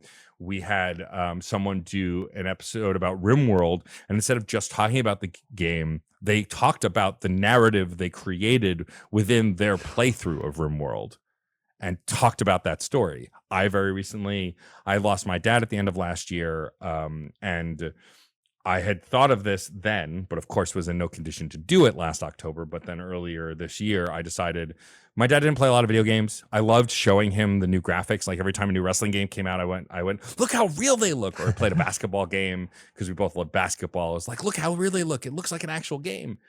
But one of the video games we did play together when I was very young was Tecmo Bowl on the NES. Yeah. A very mediocre arcade football game that I loved. And we would play together. He was very bad at it. I would beat him most of the time, but we'd have a good time. And so once he had passed, I was like, all right, I'm going to do an episode of Side Quest that I can dedicate to him and talk about that game, which I did. And I've gotten a lot of positive response from, which is the best part. Not the part that like I make this thing, but that people seem to relate to it so much. We've had guests that we're the first thing they ever recorded. They sent me an iPhone voice note. I think of one of our hosts, Andrew, who is like a fan of the show and someone I'd interacted with on Twitter a lot, was like, can I do one? And I said, absolutely. And he sent me a voice memo. I cleaned up the audio and it was a great episode. Like it can be touching. It can be goofy. Dead P Punk has a bit on his own show where he has like 3 different voices and he hosts in those like these 3 naysaying voices. He did his side quest in that same way, playing these 3 voices pitched up and down, and then his voice kind of arguing with himself about a game that he loved. Like people really have taken it and run with it. And I've had incredible people do the show, like folks who are like legends within the gaming space, to like I said, people who've never been or done anything on the internet that wanted to share their story. And I think I love creating that space. All of this has born a new saying for the show, which Jeff created, which is every video game is somebody's favorite. Good, bad, doesn't matter. The quality of the game is irrelevant because people can love anything, like movies, like anything else. The quote unquote quality is irrelevant. Every game is somebody's favorite. And we want to share those stories. And that's a big part of what SideQuest is. Yeah, I love that there's no barrier, really. It's just you need to love a game, and so many people love games. And it's also interesting to hear that so many of them are not necessarily someone's absolute favorite game. What the show reveals is how games can hit us at a very special time in our lives, or they can help shape who we become when we're young. I've heard very nostalgic reviews. I've heard more modern reviews. I've heard people's, this is my favorite game of this year. Hearing those stories and how games make an impact on us in a certain time of our lives, that's something the show celebrates time and time again. And it's really, really cool. Thank you. As I guess like a follow-up, you're almost at 400 episodes of Side Quests. In doing that, you have talked to so many people. You've emailed so many people. You've received so many different kinds of file types. You're getting the iPhone voice memos. You're talking to me in Disco. We're sending you stuff. You have to sometimes get in there and edit it. I know you already said you're only human, but how do you do that? How do you do this thing called Side Quests? It's funny, your incredulous face you just gave me that the listeners can't see, I've gotten for a very long time. And the reason for it is I'm actually doing less than I used to do. So about 6 or 7 years ago, or maybe, about 6 years ago, I was between jobs. I was working contract gigs, and I was also doing a lot of contract work in the podcasting space. And at one point I was hosting 4 podcasts, editing 4 podcasts, and producing 8 podcasts, some overlap between the shows. So I was working on an insane amount of projects. I eventually almost had a nervous breakdown and had to scale back. Luckily, some of the projects I was working on were for friends, so they were very understanding. I helped them find replacements. And then some stuff went away without my consent, like the Game Informer show when it first died. I was contract with them. I wasn't an employee of GameStop or Game Informer, so that just kind of vanished.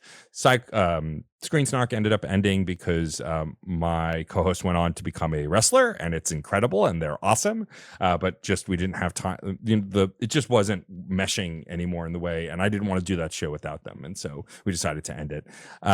But now only doing fun and games, both side quests and the main show, and Reignite.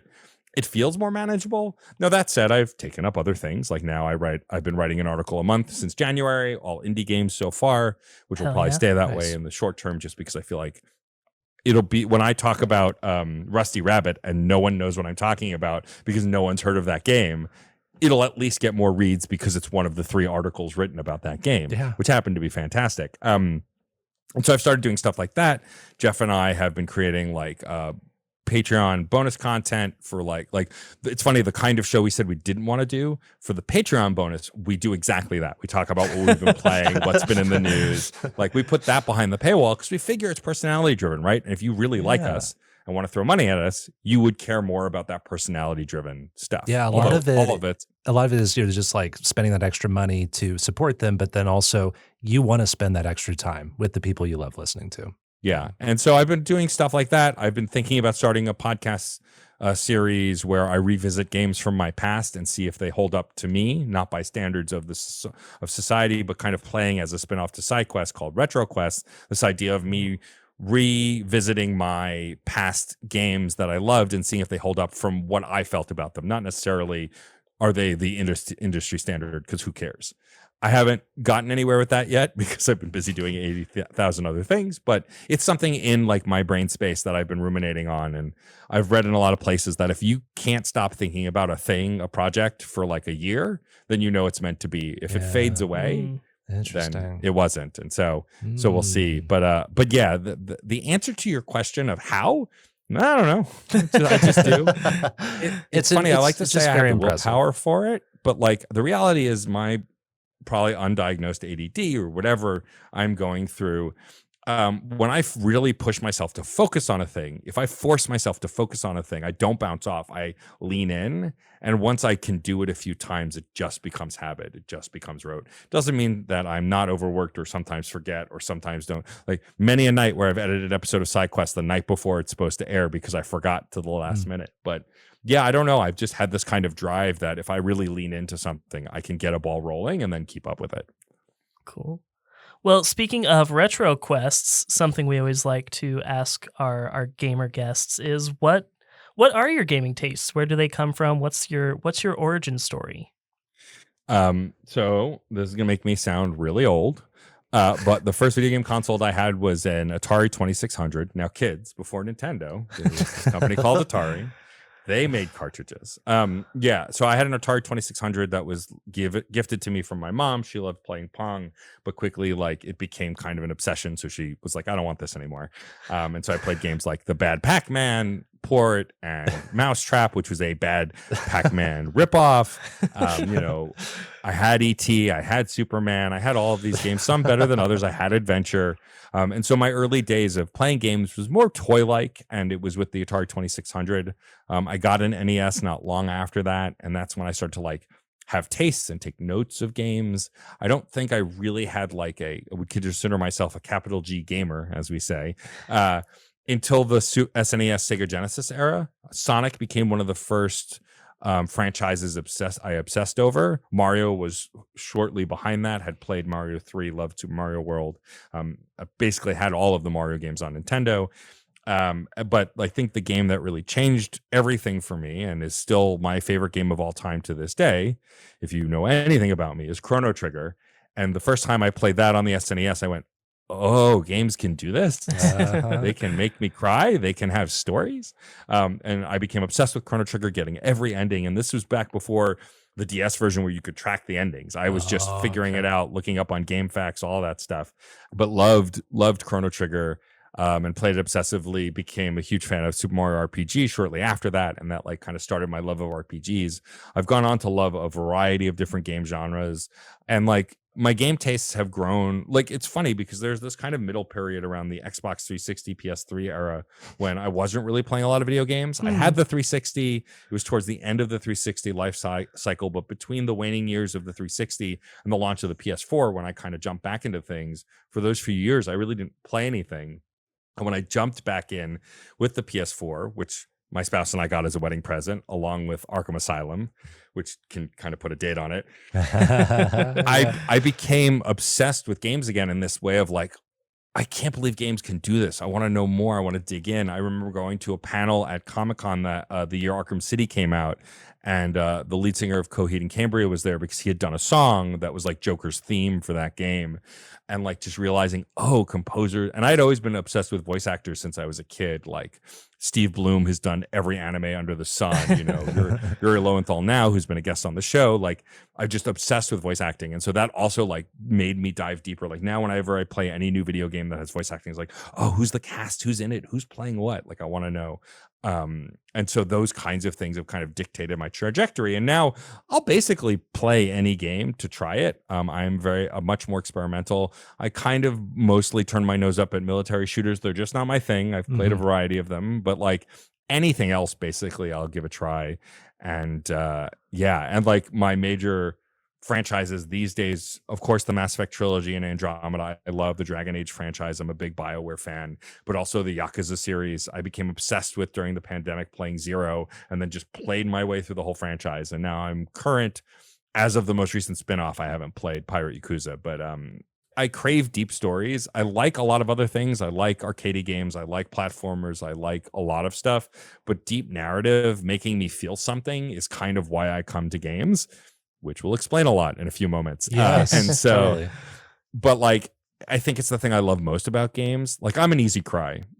The right song, the right moment. I'm an empath, and I'm a very emotional music listener, especially. So like, it's not hard to get me to cry, but like some of my favorite games are the ones that have just kind of punched me in the chest in a way that like I really felt something. And so that's why I tend to lean more towards narrative than like other things being important. All of it's important on some level, but for me, narrative is what drives me to keep playing video games. Yeah. And games can just do it unlike any other medium. And some stories just only work in games too, especially ones that allow you to make choices, like our featured game today. Now, we're talking about an indie game with you in a moment.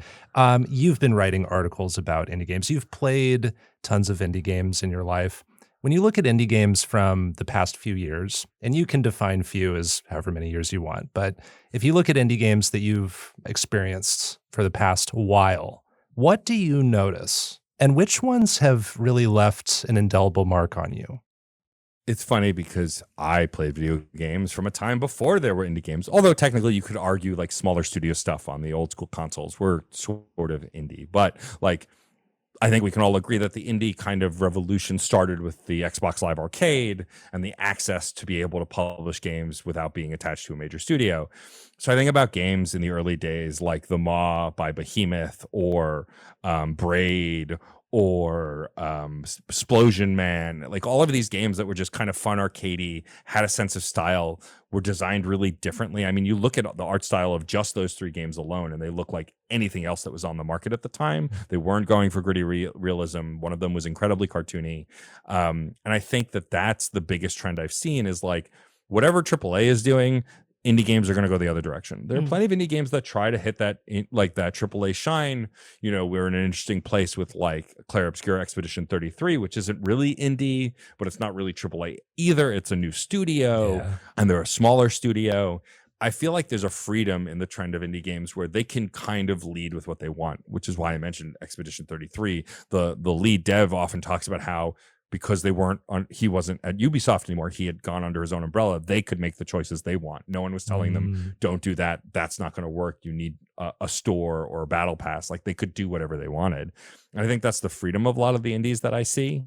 As far as ones that left their indelible mark, I mean, Castle Crashers to me feels like the reason we still have beat 'em ups. I love beat 'em ups. I've been playing beat 'em ups since the Sega Genesis, Streets of Rage, and even the Turtles games, the old school Turtles games on NES. But like, to me, the modern beat 'em up, a lot of it can be traced back to Castle Crashers and its success, and then the things that came after, and then like the resurgence of like the Scott Pilgrim game and Streets of Rage 4 and the River City Girls really kicked it up to another level. Whereas now Tribute Studios are basically just a beat 'em up studio. That's what they do. Like, when I tell you how loud I screamed when I saw the trailer for the new Scott Pilgrim game, that's going to be an original story by Brian Lee O'Malley, another thing I'm obsessed with. Like, Castle Crashers seems like one of those games for me. The other big one, and one that you could probably get drunk drinking to fun and games, we mention it so much, is Shovel Knight. Shovel Knight and Yacht Club Games, I think, are the best studio doing it right now. I'm endlessly excited for Mina. Me too. Yeah. And so like Shovel Knight, I think not only did it revolutionize platformers, but it revolutionized soundtracks, style. I mean, what Jake Kaufman did with that soundtrack is unlike anything else. I think of Way Forward and I think of the Shantae series, right? Something that could have died on the vine on the Game Boy Color. And now, many years later, they got to go back and finished an abandoned game for the Game Boy Advance, which is an incredible game. You just don't see that in AAA spaces. People going back and finishing an unfinished game. Like now, through digital clips and some other things, documentary style, we do see some of that, but like unheard of. And then like the studio that made Mouthwashing, I'm blanking on their name now. Oh, Wrong Organ? Wrong Organ. Like, they're ones to watch. Like, I still haven't played How Fish Is Made. I downloaded it because it's a free download, and I do want to play it. I know it's only like an hour, and I know how it works. I watched a Jacob Geller video on it. Shout out Jacob Geller. But like, Mouthwashing to me still like, it wasn't even my game of the year that year, but it's still a game I can't help but think about having played it all the time, because it just, how it goes, how it ended, like everything in it, how it was designed. Talk about choosing an aesthetic and then sticking with it, that PS1 style graphics, like stuff like that. And I think like the tastemakers of future indie is going to be companies like Wrong Organ, who are just kind of making weird things to make weird things. The studio that made Signalis, they're another one, right? Like they made such an incredible homage to Silent Hill, but made it its own thing. I could talk about indies endlessly. It's funny, Jeff and I mostly focus on indies on fun and games when we talk about games, because the AAA studios don't need our help. Look, if Capcom wants to give us a code for Street Fighter 6, I'm happy to take it, stream it, talk about it all day long. Happy to do it. But that's not the focus, because I think we believe that a rising tide raises all ships, and indie studios can benefit from that the most.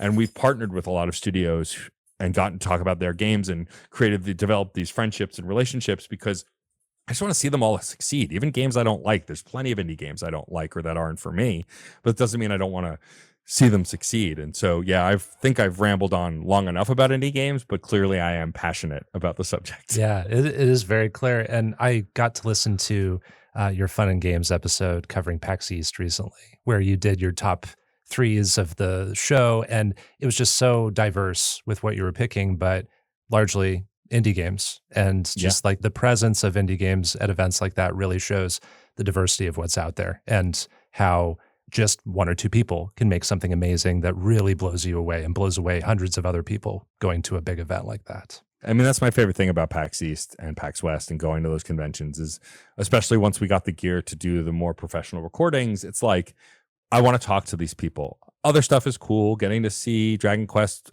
1 and 2 2D HD was awesome, and getting to talk about that after the fact. And like, it gets us to a whole new level. But the things I care about is like talking about the one guy who made Gigasword and like Jack Breen, who's awesome, and like why it's awesome and that kind of thing. Like that just is my favorite thing. I've met so many cool indie devs. Seth, who more recently we talked to about the Gex trilogy remaster, was the solo dev of CDI Entertainment that made Arzette, which was one of my favorites of last year. Like, and get to see him continue to go on and work on other things and like know his next project, like all of that stuff. It's great. Yeah. While PAX East and things like that weren't why we started the show, it's why it continues, because I love that one-on-one space. I got to meet you in person. I got to meet the No Small Games ladies in person and so many other folks, and like the friendships and the community.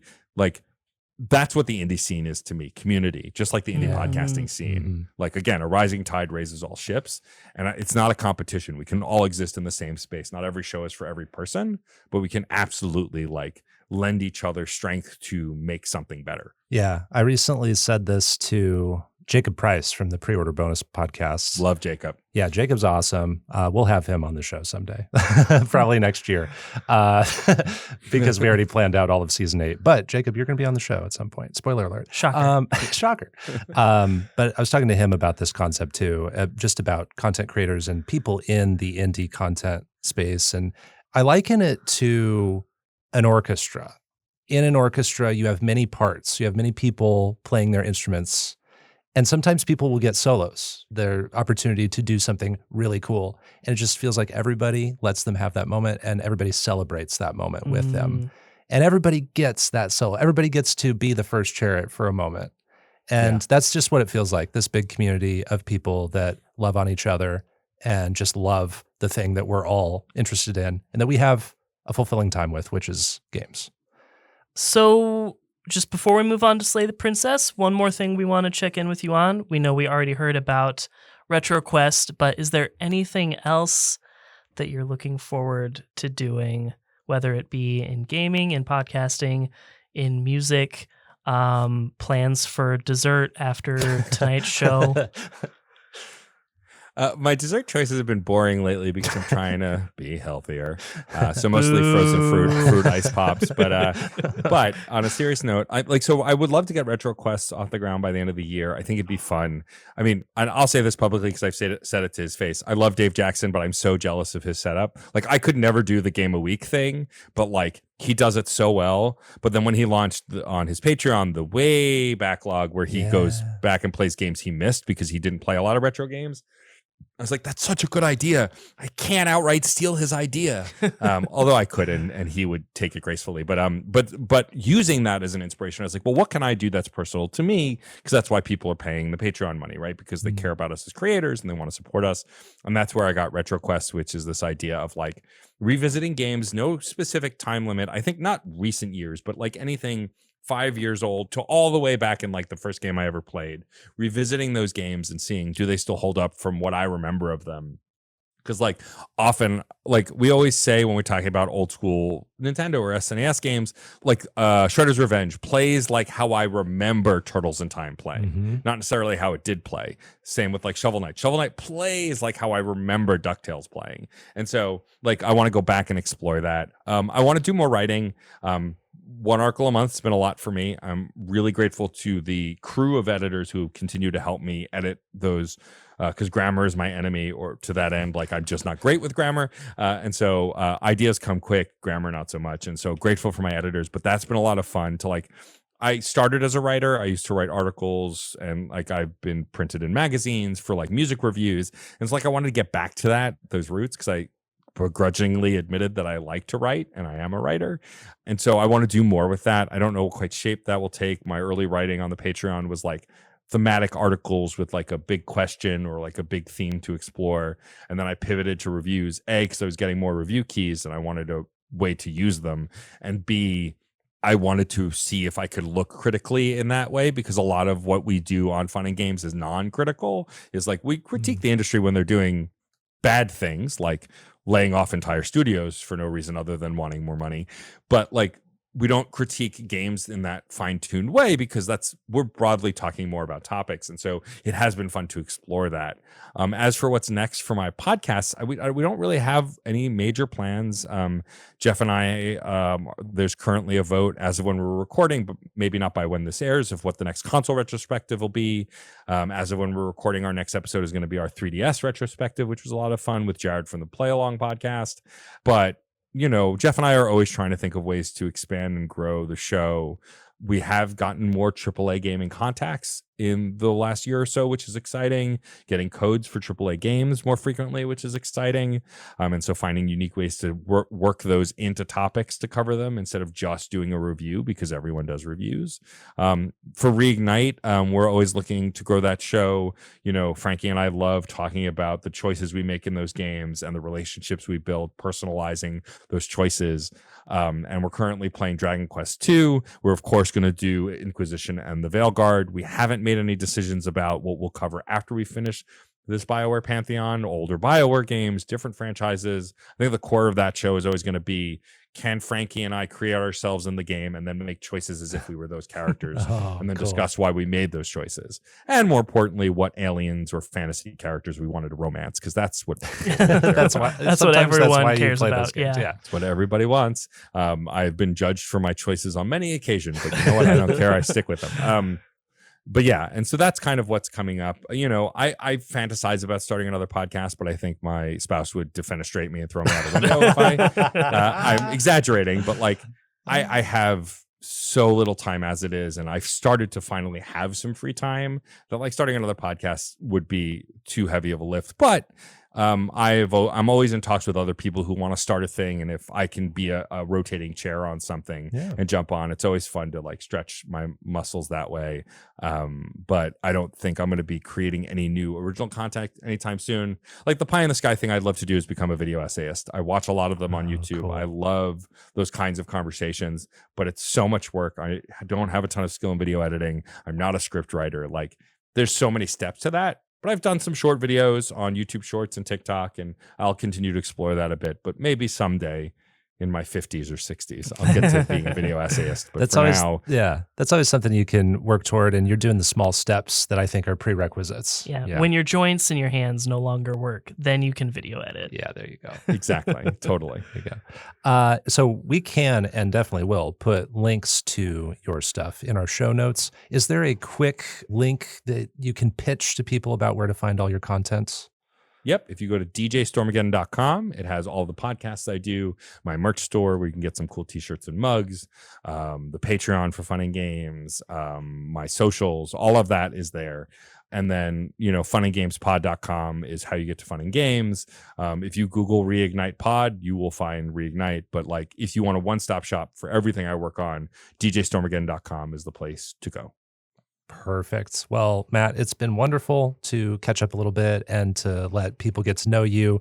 We're going to move on to our next segment with you, which is reviewing the game you chose from our list, Slay the Princess, the Pristine Cut.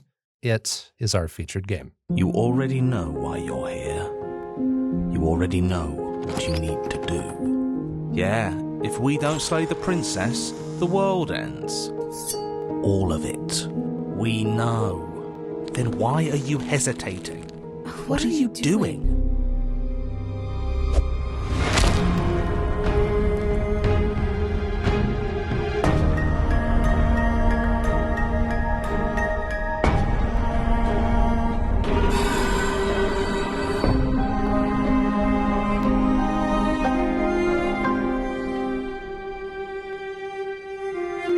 You don't have to be afraid.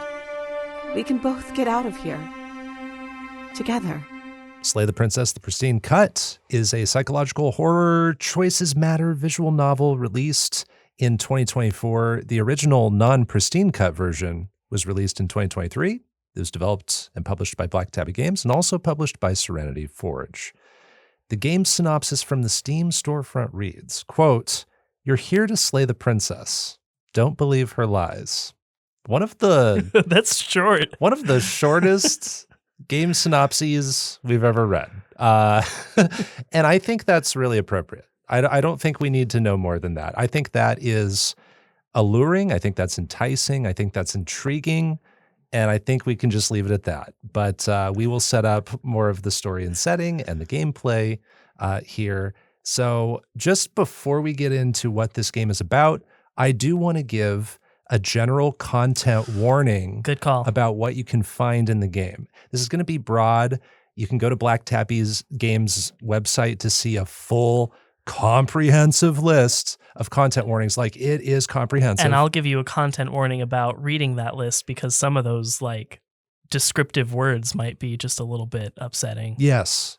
I won't even say some of them, but the level above that, just the general content warning I would give a content warning for horrific imagery, for gore, violence, self-harm, anything else you would just at a broad level warn about? Even like upsetting audio. Yeah. I think is worth mentioning for audiophiles out there. Yeah. Or just like people that are sensitive to sound. Yeah. So those are just kind of the general ideas you can find permeating throughout this game. This game has very little framing, setup, or context for what's happening when you first start it, but it's got this hand-drawn style. As I understand it, it's entirely drawn by one person, which is very impressive. It is a visual novel where you find yourself on a path in the woods, and a narrator voice tells you that there's this cabin at the end of the path. And in the basement of the cabin is a princess chained to a wall, and you must kill her, you must slay her, or else the world will end.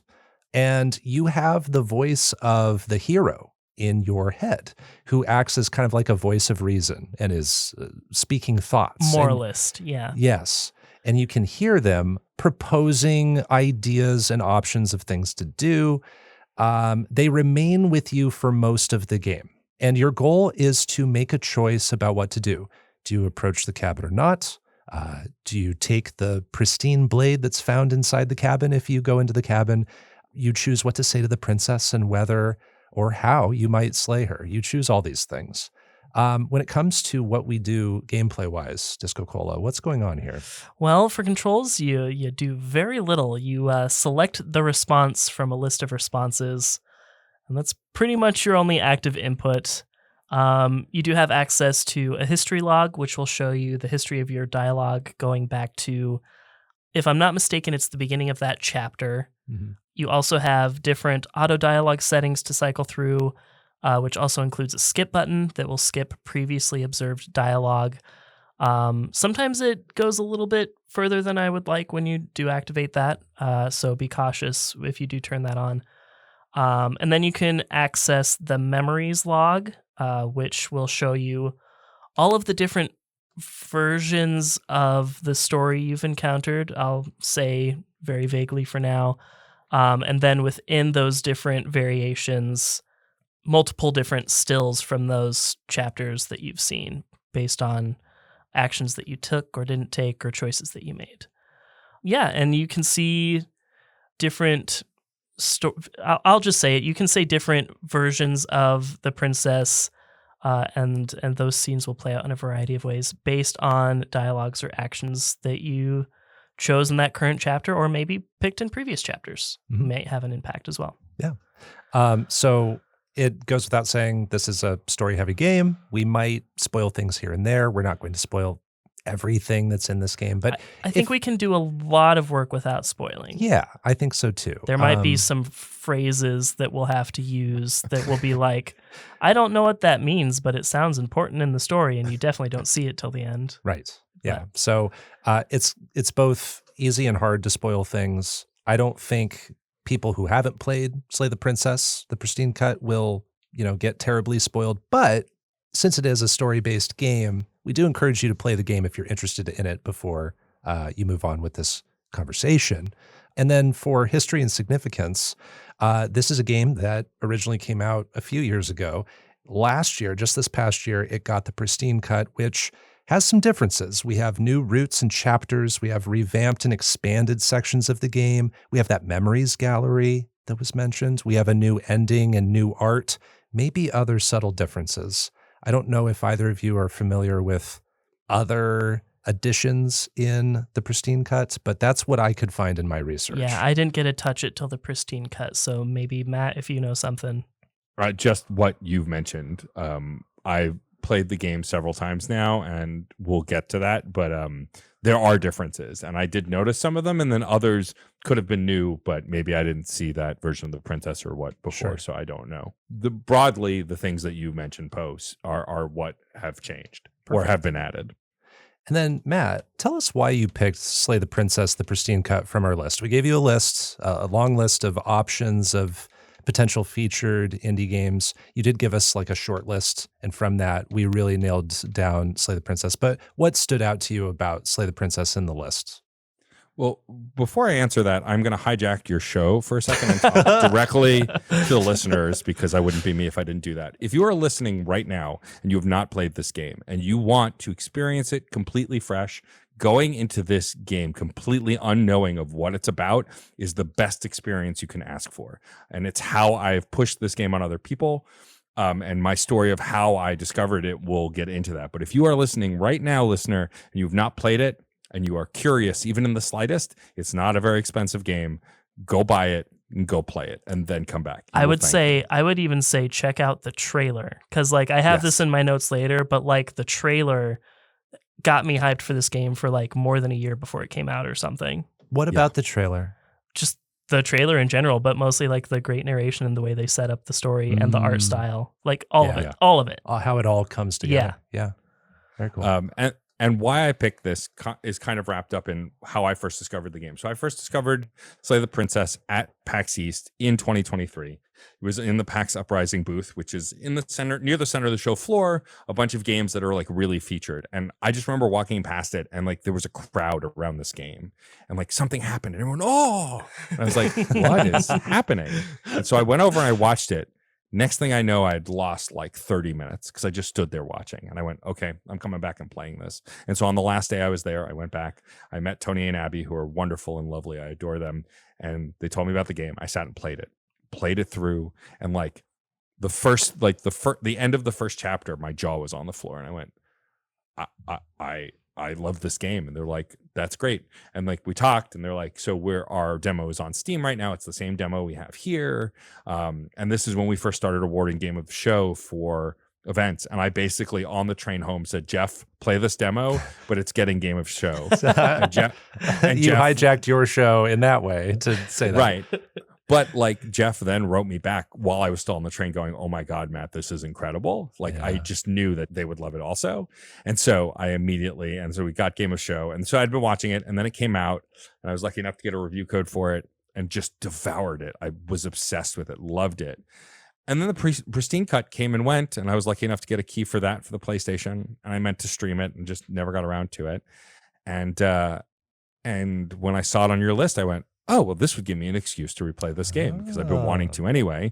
And I want everyone to play this game. And if I pick it, they have to play it. So basically, that's what brought me to it. But I love the game so much. It's easily in my top 10 games of all time now. And I wanted you both to experience, but also your listeners to hear about it, because I think it's well enough known. It's done pretty well, but I want more people to know about it because I just think it's quite fantastic, and I was excited to bring it to you guys. Nice. There is that nice excuse you sometimes find yourself in when you're doing content and you're given the opportunity to play a game that maybe you passed up initially. And like Disco and I, we've wanted to play Slay the Princess, and we missed it when it first launched. But then when the Pristine Cut was announced, it's like, oh, there was a reason we waited.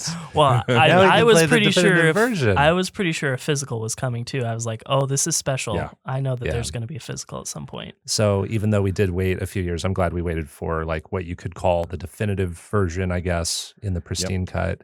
And now, Matt, that you've played the original, you've played the Pristine Cut, you've experienced this game several times. What are your thoughts on this game? So I think it's a perfect video game. And I don't use that as hyperbole. For what I want out of a narrative experience, I think it is absolutely flawless. This game, design-wise, it's some of the most beautiful hand-drawn art I've ever seen. A distinct style, so many variations. The music, it's basically variations on the same track constantly with some other ambient stuff. The music is incredible. The voice acting, it's brilliant. The script, the writing is unbelievable. Like, for a game where you are, as Disco said, literally just clicking or pressing the X button if you're playing it on PS5 like I did for this playthrough, like, you're not doing a lot, and it didn't matter. I was engrossed, enraptured. I don't really have a ton of dislikes. I really, really enjoy it. I think that it's one of the strongest narrative in video games. I think it plays on a trope in an interesting way. I mean, even the banner art is evocative. It says "Slay the princess," and then it has the princess, and it says "Help me." Like, the whole everything about it. The description you read leaves you wanting, right? Like, I love games like that. I mentioned Mouthwashing in the preamble. That was another game where I saw the trailer, knew nothing about it, and was like, "All right, I'm going to play this game." I was told to play this game, and I was glad I didn't know anything. I disagree with some people. Some people are like, "Oh, you can talk about a game without spoiling it and still invest people." And that said, I knew everything about Undertale before I ever played it and still loved everything about it. Like, I was completely spoiled on the genocide run, on all of the narrative. And then when I played it myself, it was still a magical experience. So I do believe that even if we spoiled all of Slay the Princess right now, people could still get a lot out of it. But I think it's special when a game that's so unique as this, you can kind of go in with no expectations and just kind of fall into it. I would struggle to come up with dislikes, like the thing where you can set it to skip dialogue that you've experienced already. I agree with what Disco said before. Sometimes it can overshoot, and that's a bummer. But I mean, I've played this game multiple times, and I still basically listen to everything. The performances are just so good that, like, I have no interest in skipping a lot of it. It's replayable in a lot of great ways. The twists and turns are unexpected. And look, I love visual novels, but a lot of the visual novels I've loved over the years, indie games, especially like Boyfriend Dungeon, for example, there's a lot that you do besides the dating stuff and the visual novel stuff. There's the dungeon crawling, there's, crafting, other things. This doesn't have any of that. It is a true visual novel where you are just basically reading a book in video game form. And it's funny, I'm not actually as experienced with older visual novels, but like, that's what they were for a long time before they grew as a genre and expanded and incorporated dating sims and other things and other mechanics. But they started as you were basically just reading. And I love how this game doesn't waste your time. It has a great narrative hook, and you can easily get very invested in the characters. I really would have to dig to figure out a dislike for this game. I can't in this moment think of one. You can even, I don't know if either of you guys tried this, but either using the analog sticks or with the PS5, the motion control sensor, you can move the scenes. The scenes are not 2D. Yeah, it's like they're breathing. Yeah. Yeah, they're actually 3D. They're layered. And if you rotate them, they move a little and you can see things. And it makes the space feel real, like you're standing in it. It's really a beautiful touch. That's awesome. What would you rate Slay the Princess, the Pristine Cut out of 10? I think I know the answer. It's a 10 out of 10. And I don't give those out easily. And I do understand that even games you love or great games always have room for improvement. But I sit here genuinely unable to think of a thing I don't like about it or to critique about it.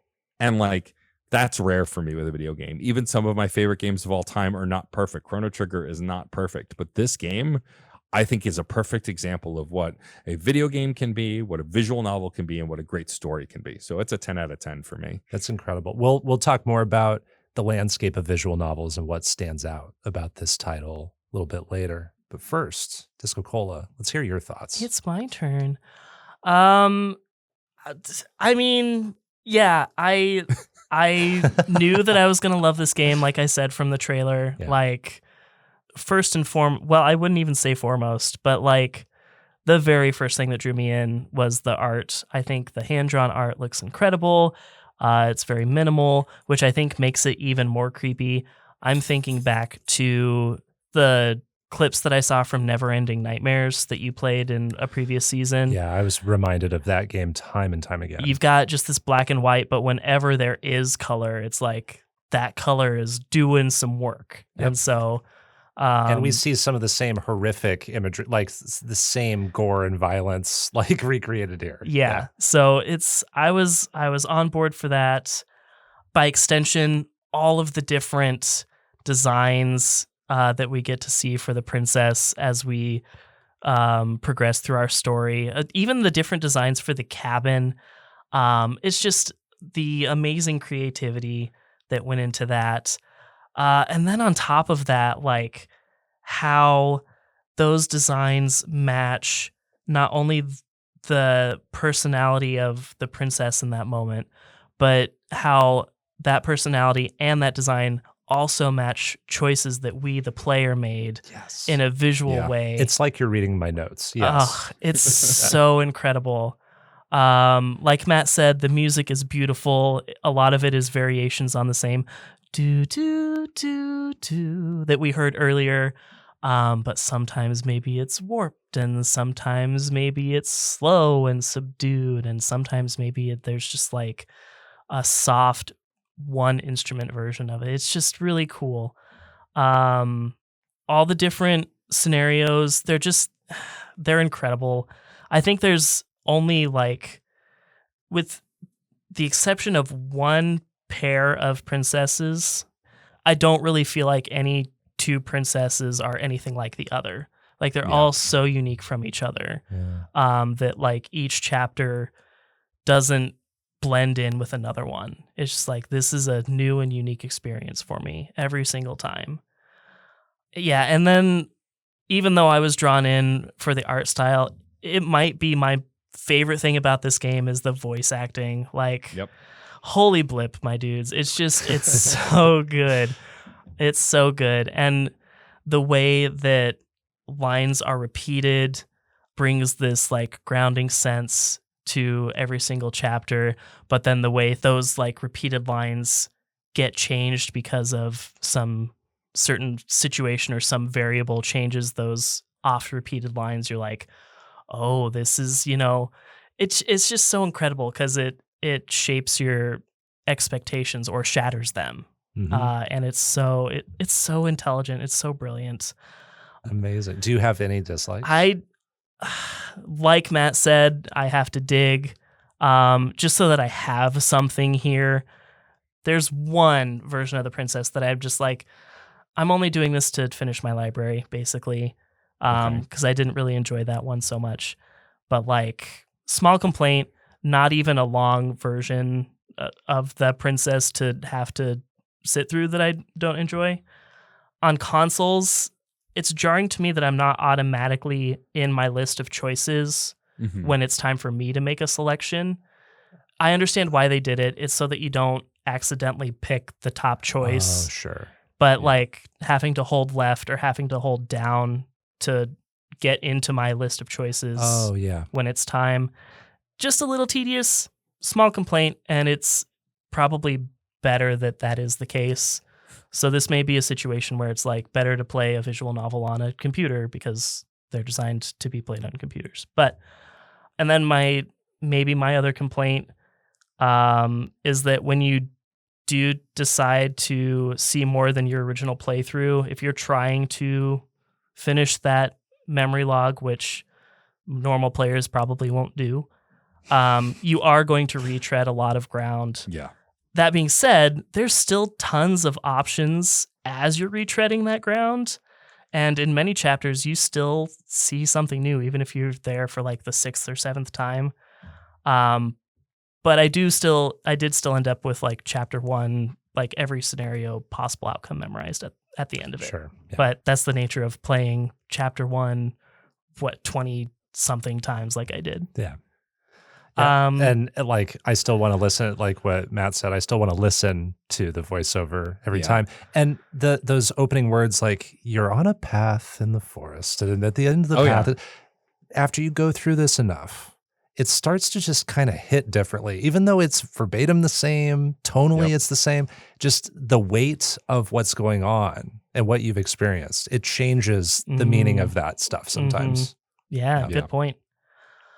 I guess if I had to nitpick one more thing, just sort of off of the like trying to complete the memory log, there are a couple of scenarios that are extremely fragile, that like you have to pick the just right thing at just the right time to make it happen.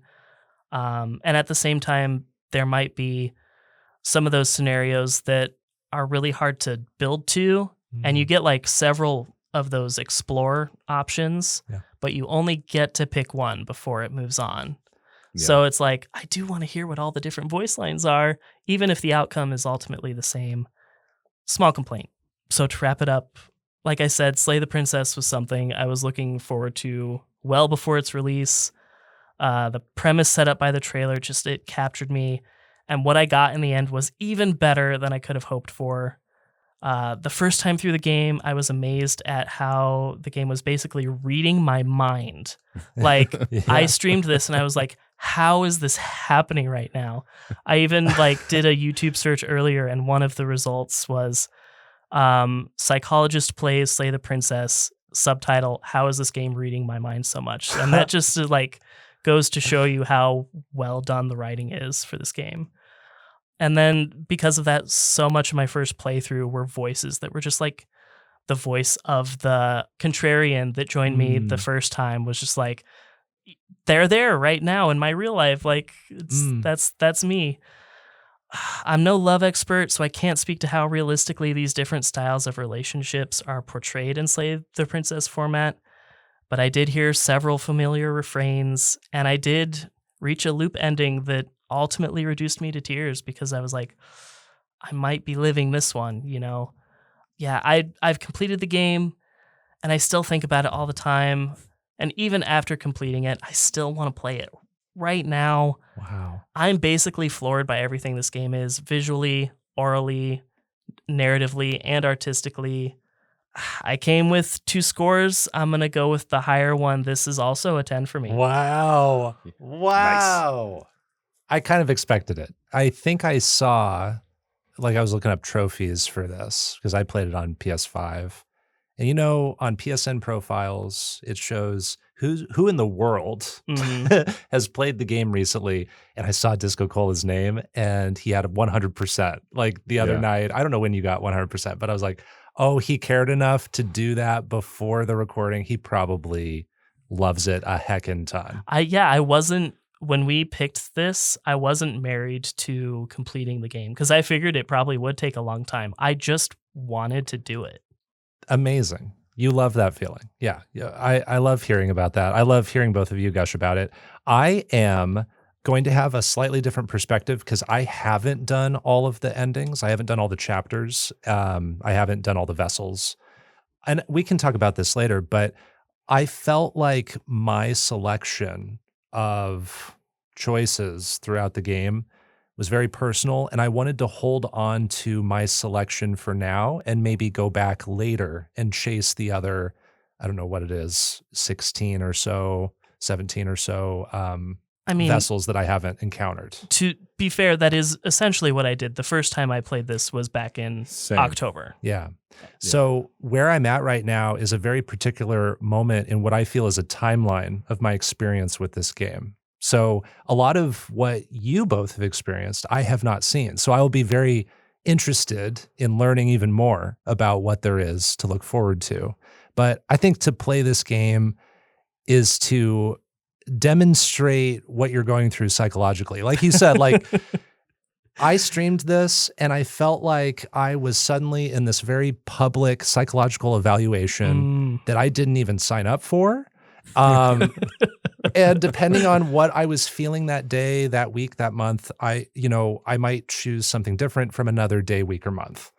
And so that really impacted how I played this game. This is a game that you're going to play differently depending on where you are in life, depending on who you are as a person. Everybody's going to have a different journey. And I love games that allow us to do that. I love games that allow us to express ourselves through the choices we make at a particular time and my journey is going to look different from Matt's. Disco's is going to look different from mine, and so on. I think the voice performances really sell the story. If you take out the voices in this game, if this is just a game where you read, it's not going to land. I tried to imagine what that would be like, and I just can't. This is probably closer to my original feelings on like Kentucky Route Zero. That's probably how it would have felt for me too. Yeah. And I love how the story plays out for many of the reasons you both have said. Starting over and making new choices, it means we'll each have a different journey. There's that cause and effect storytelling that puts so much responsibility on you, and you're immediately feeling so much conflict in a lot of the choices you're making. And so you feel like you're the responsible one in crafting what happens. And that feels like, a really important role that they're giving me to be able to play this game and make those choices. And then taking the implications of your interactions and bringing a visual metaphor to life as a response to it. I'll make a choice in a chapter, and then in a following chapter, I will see the ramifications, the effects of that represented in a way that I might not have expected every time, but immediately I'm like, that makes so much sense, and that's so poetic and so genius. This game is brilliant. I really connected to one of the stories that focused on themes of trust and forgiveness. I felt like I was on this epic exploration of this love story for about just 40 minutes or so between all the chapters that played out for this particular story. So I look at some of these chapters and some of these storylines, and some of them really jump out at me as being emotionally resonant. There's this constant thrill of not knowing what's going to happen next. I feel like this game coerced me to do horrible things, which then led to more horrible things. This game has gnarly visuals. There are grotesque, horrifying, shocking, scary things. And I know I've only seen like a quarter of what's in the game, so I can only imagine. And I've read the content warning on Black Tabby Games' site. So I know what's in the game, but I haven't seen it yet. And so that makes me interested to revisit. If I get to dislikes, I would point out some things, actually. I had audio issues in this game, unfortunately. On PS5, I had dialogue sounding chopped at the end of lines. That happened to me too. Okay. It didn't bother me a ton because it was like less than a syllable in most cases. Yeah, it's one of those things where it's not ruining the entire line of dialogue, but it was happening enough that I would notice it and I'd be like, oh, there's that audio thing again. There's that glitch or whatever it is. I don't know if that happens on every platform, so I'm not saying this is a universal thing because I haven't played all the platforms. But for me on PS5, the Pristine Cut does do that. Not every line, but sometimes. This game can be pretty oppressive and hard to stomach in long stretches. That's why I didn't feel the energy to marathon all the storylines and the chapters, but I do want to see them. It's just, I really need to space things out for this game, both because I want to sit with my particular choices that made my journey unique, and also because it can just be heavy. It can be a lot. So that's why, again, I say I'm on a timeline with this game. I feel like I'm on a journey, and I haven't reached the end of my journey with this yet. You're not at the cabin yet. I'm not at the cabin You're yet. still in the woods. I am still in the woods. It can be really heavy for me. I didn't mention this earlier, but I am incredibly emo. Like, I grew up listening to My Chemical Romance. Like, that's my safe space. So like the sadder and more depressing games get sometimes, like I just want to live in it, but I totally get it being like I need a minute, because it can be a lot. And I love I'm that for you too. Yeah, I'm kind of similar, but in the more like I used to watch just like gory movies as a small child. So it's like I'm really into the upsetting, disturbing kind of looking stuff. Yes. And Disco and I know, so you talked about movie podcasting earlier, Matt. We have a movie podcast here at the station that Disco and I used to do, and we have friends who do it now, and they're like really into horror. And sometimes I guest on that podcast just because they need another chair. And I have to step up and talk about horror sometimes. And I love horror movies, but I'm not one of those people who can marathon horror movies like all weekends. I like a horror movie, every few weeks maybe. So, so that's just one of the reasons why I can't like constantly play this game and see all the endings and the chapters back to back. And And then when we get to the deeper layers of the backstory and what's going on, like truly going on, so far, I don't get a ton from the conclusion and like the complex layers of this game. And it could be because I haven't taken the time to think about it. It could be because I haven't processed it yet. But I am not sure about what all I'm supposed to take forward from this game, if anything. You probably know what I'm talking about. When we get to... I mean, I think we can say these words without spoiling anything. What the long quiet represents and what And the shifting mound represents. yes. I also don't totally grasp what those mean necessarily either. And this is a me thing, partly because an abstract sort of layer to storytelling doesn't always sit well with me because I like just understanding. I understand that part of the responsibility too is given to the player to interpret. And I think right now I wasn't looking for that. So there might be more that I just don't get. And again, I'm on like a timeline, so maybe I don't understand. Is there something you wanted to say in response to that? I just wanted to add that that's totally legit, but as someone who loves Doctor Who and watch it and like loved Control and like likes the X-Files, like I like not knowing. I like sitting in the what's going on. Wait, I don't understand. Oh, now I understand. And like I don't even think who has played this game at least 3 or 4 times now and still haven't seen every route, I don't even completely understand the picture. But that just makes me kind of giddy because it's like, I don't get it. I want to keep going, right? Like, but it's totally fair to feel the other way. I mean, I'm also the same person who like every Yakuza game in the last chapter has a giant twist that most people can probably see coming, but every time I'm like, wait, he's who? Like, every time.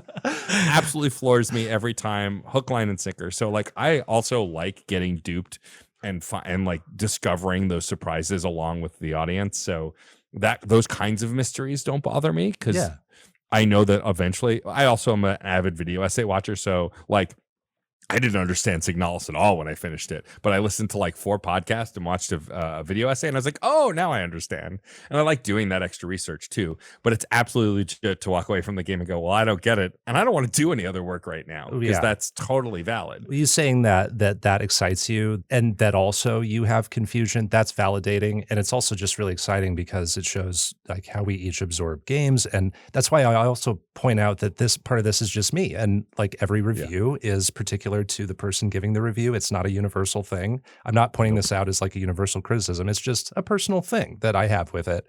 And another thing is like, I could have looked up a bunch of video essays about what all this stuff might mean, but I tend to avoid that before recording a podcast episode because I don't want to be too influenced by other people's imaginations and thoughts too. Yeah. So as part of my timeline as well, I am going to be looking up videos now. Now that we are going to have this recording in our back pocket, now I can go do that stuff and I might get something out of it. And that's exciting to me too. And then I think that's pretty much it for likes and dislikes. So overall, I think this is a ride. I'm still trying to figure out what I take away from the whole thing at the end of the day, but I'm not sure that's the entire point. I think this is just a gnarly experience. It is a psychological evaluation when you play it. And I think that is highly interesting. I love hearing both of you talk about it. I think it's well written, terrifically acted, emotionally resonant. I'm going to land on the higher of 2 scores I was kind of between. I'm going to go with a 9 out of 10 for Slay the Princess, the Pristine Cut. So, nice. Yeah, I was kind of between those two.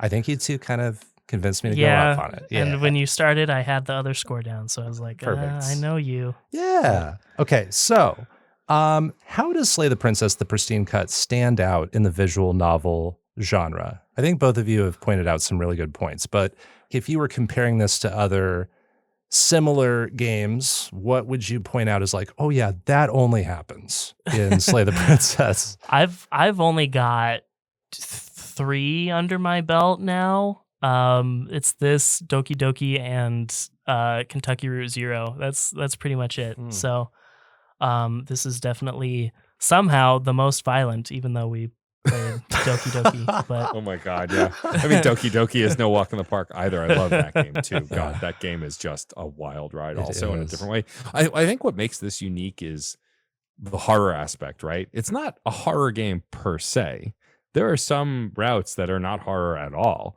And then there are routes that are horror, like hardcore.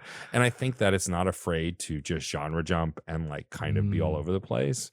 I also like that it uses horror tropes in the choices. Like if you follow the hero voice long enough, and this is a small spoiler, so if you don't want any spoilers, skip ahead like 30 seconds. But if you follow the hero voice long enough, eventually you get a list of like 30 options.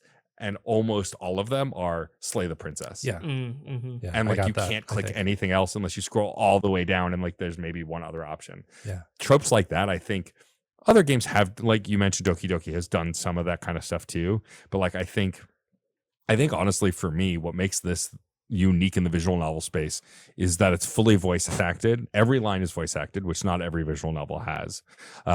And the voice acting is required. I would argue that most visual novels, if you read them, you could probably still get a sense of the voice.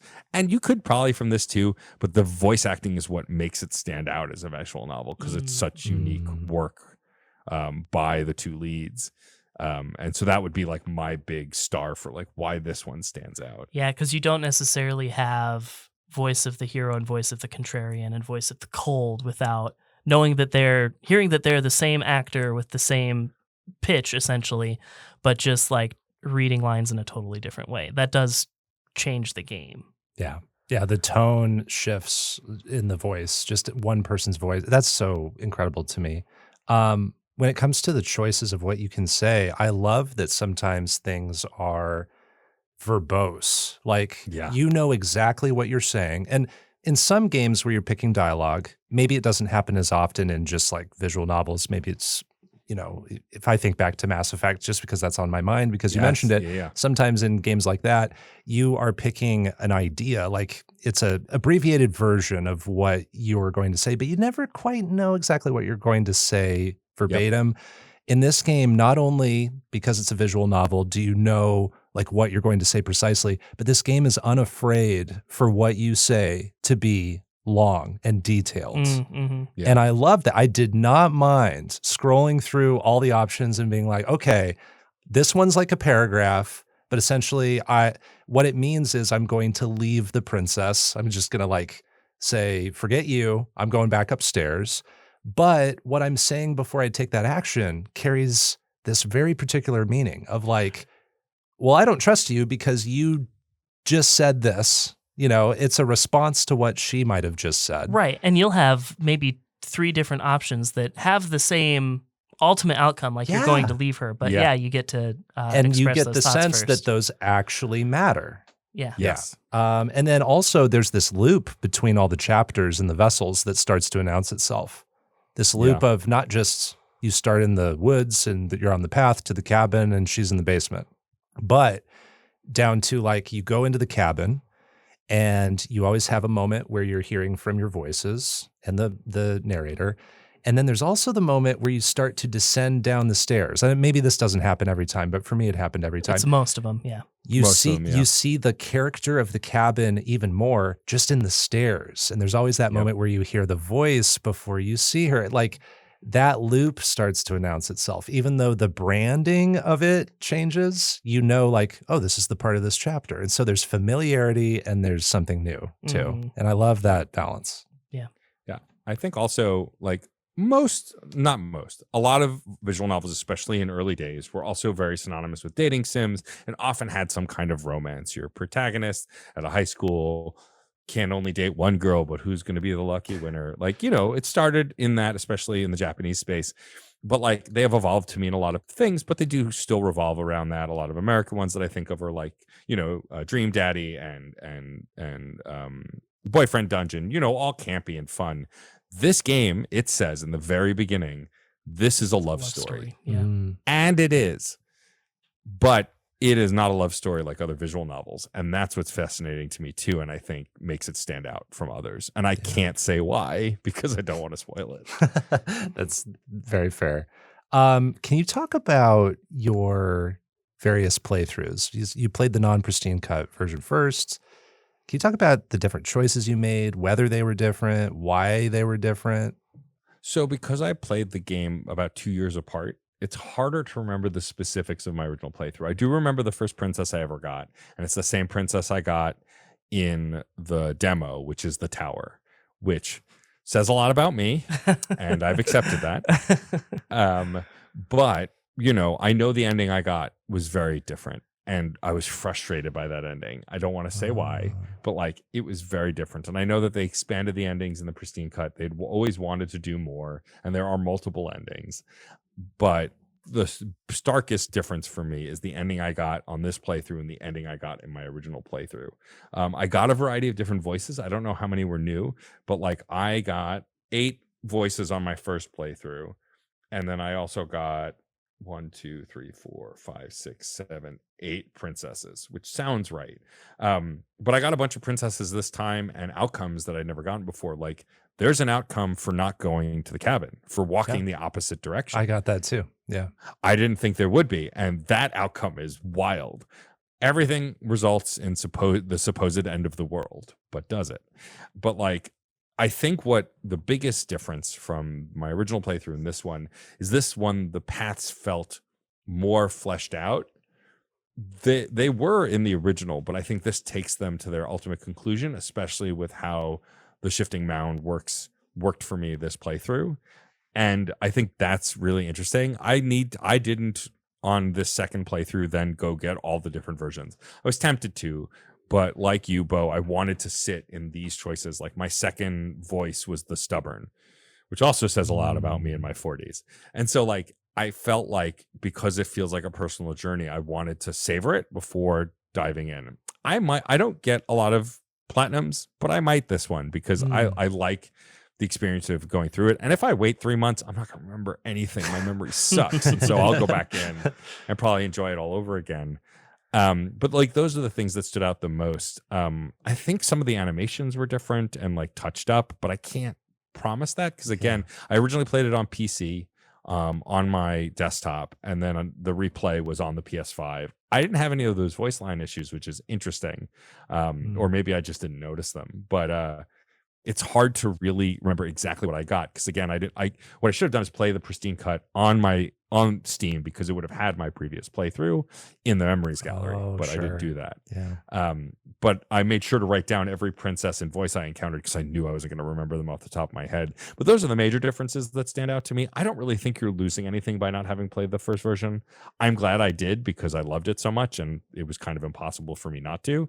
But I think people playing the Pristine Cut are playing what Abby and Tony always have envisioned, but they just needed more time to get to. Yeah. That's always nice when the second version, the definitive version, isn't really like different. It's just more. Yes. So now like everybody who buys this on Steam is going to get the Pristine Cut. If you look up Slay the Princess on Steam, it's the Pristine Cut. You can't choose the old version. So right. I love that. I got the Pristine Cut automatically on my Steam version because it's a free upgrade. Amazing. It just didn't exist on the other consoles. It was released on the other consoles. And it's funny because I have it on Steam and PS5, both digital, but I don't have a physical copy of it yet. And, it'd probably be fun to play on Switch. I'm just saying. Yep. In bed, like under the covers. Yeah. Any advice for Matt from you, Disco, on like getting a platinum? Definitely plan your routes and then save. Use the save and load feature because you can get a lot of the screens just by visiting each prince. Well, you usually have to visit most of them twice at least, but some of them you can like save and load to get all of them, but some of them you can't. So planning your routes helps a lot, and there are a lot of useful tools online, and I can send you those if you ever decide you want to pursue that. Yeah, cool. There are a lot of save slots. That's very useful. That's true. Yeah. So this one was especially important for me to ask. What are your favorite voices from all of your paths? Oh, I mean, I love the hero because I've said this on multiple podcasts. I have a superhero complex. I'm better about it now, but as like a teenager and young adult, I really did have a superhero complex in the sense that, someone's in trouble, I have to help. Or like more specifically, my friend's in trouble, I need to fix it, which anyone who's an adult and grown and been through experiences knows not everybody wants their problems fixed when they're talking about them. Sometimes they want to vent. Sometimes they just want to feel heard or feel seen. When you rush in to try and solve it, they look at you like you have 18 heads. So like I resonated with that voice a lot. But like on this playthrough, I also really loved the Smitten. I don't know if either of you got the Smitten. I got that. Was my very first one. Is that right? It was. Interesting. Yeah. I love that one because I've read a lot of fairy tales. I've seen a lot of characters like who the Smitten is, like this larger than life hero who fights for love first, and love is the most important thing. Like it's just so cheesy, and it's the voice performance that I feel like is the most different of the others. Yes, too. it's so. I thought it was a different voice actor. Yeah, that's how different it is. On guard, you blackguard.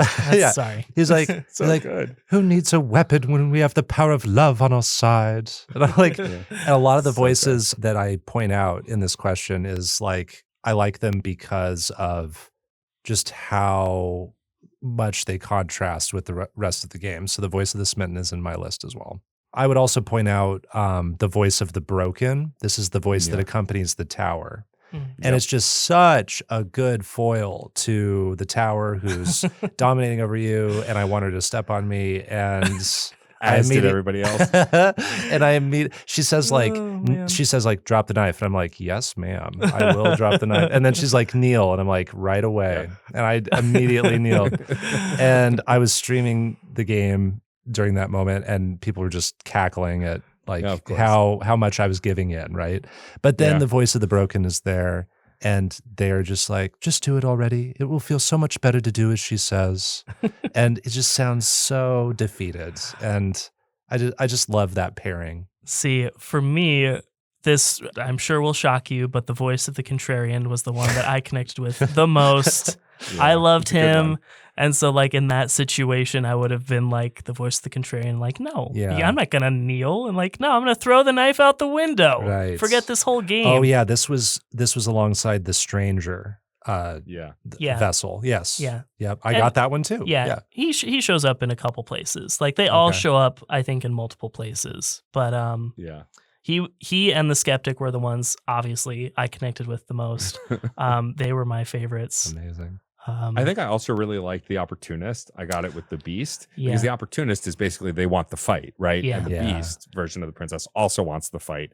And that one can go round and round for a while because you basically, I won't explain how, I don't want to spoil it, but like it can be its own confined loop outside of the larger loop, which is really interesting.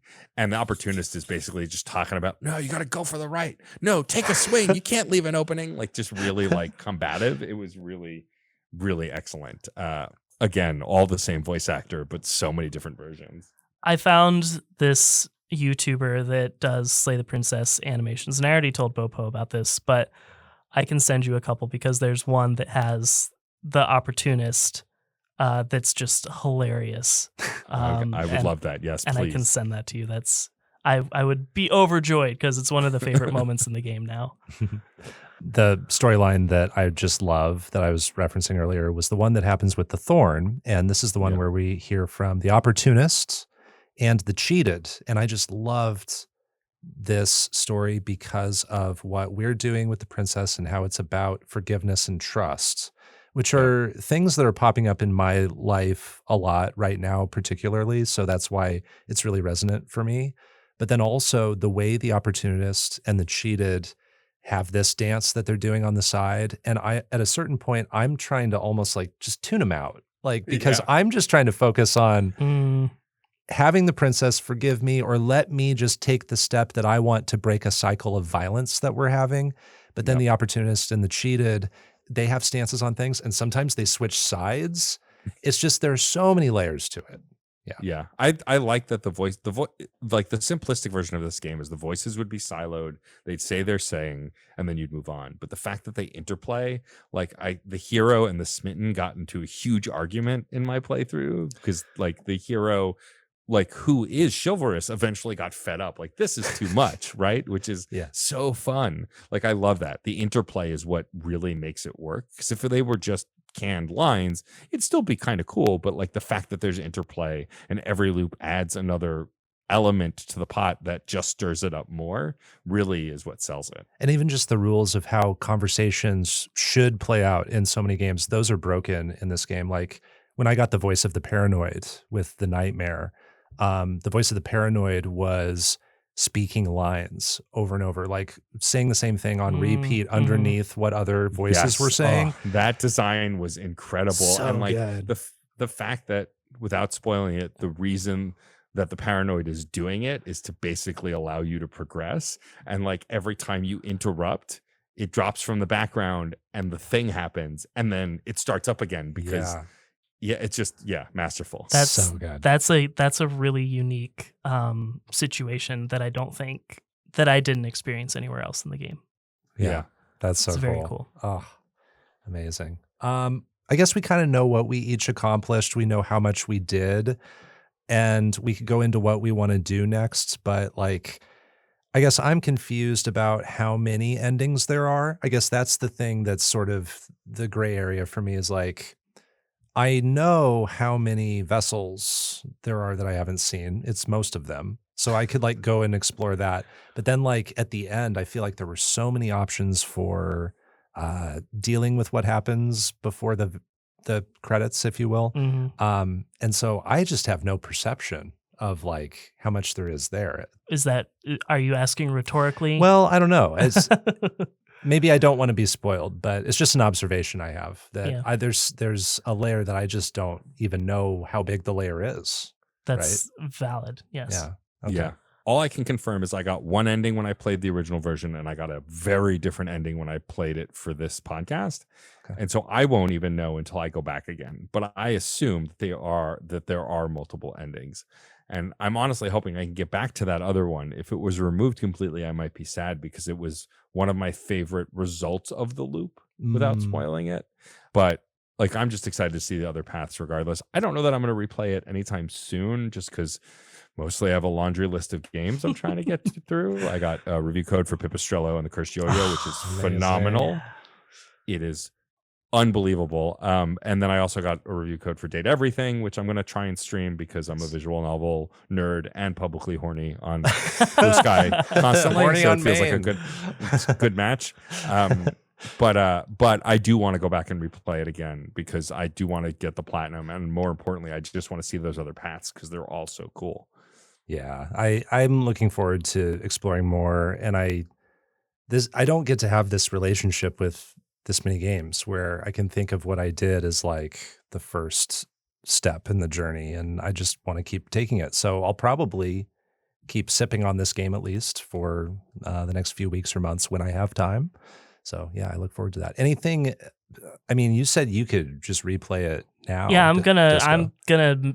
play a little bit of it tonight when I get home, Wow. just to see Amazing. evaluate my psyche and how I'm Yeah. feeling today. Yeah, like So what's going to happen tonight? I'm going to measure my mental health in Princess. Oh my gosh. When I go to therapy, my therapist is just going to spend the hour watching me play this. I Yeah, think. exactly. That's how therapy is going to work from now on. Is I I'm guess just going to bring Slay the Princess and be like, all right, so here's how I'm feeling. And then just Yeah. play the I'm game. okay with that. It looks like you want to be stepped on again. Okay. Sounds good. Shocker, when we know don't I? this. Come on. That's something that's never You gonna don't change. have to pay me for this, Popo. We all know this.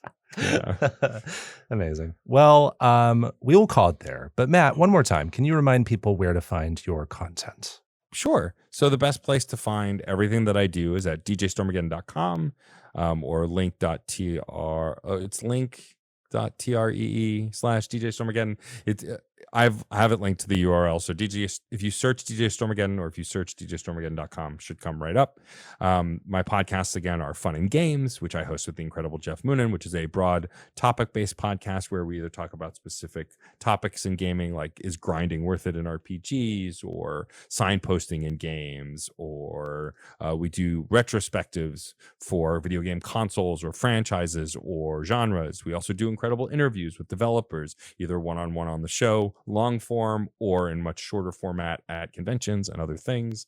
One that I'll flag just because it's our most popular episode by volume is we interviewed the Vim of Vim's Lair, one of the most famous emulation sites on the internet. He was a wonderful chat. We talked about game preservation. It was a really great conversation. We recorded this, I think, last year. I don't know, time's a lake. It's hard to remember. So go check that out. Also within that feed is side quests. Both Bopo and DiscoCola have done episodes, and you can bet your ass I'm going to harass them to do more because I like bringing back my favorites. So definitely go check those out. And then I do Reignite with Frankie Bradley Lestrange. It started as a Mass Effect play-along podcast where we wanted to walk in the shoes of Commander Shepard, but discuss why we made the choices we made. We went on to play Andromeda, which I had never played before the series, which was a lot of fun. And now we are doing the Dragon Age franchise. We're currently in Dragon Age 2, in Act 2 as of when we're recording. So we will probably wrap that up by the end of this year, early next year, and then move on to Inquisition.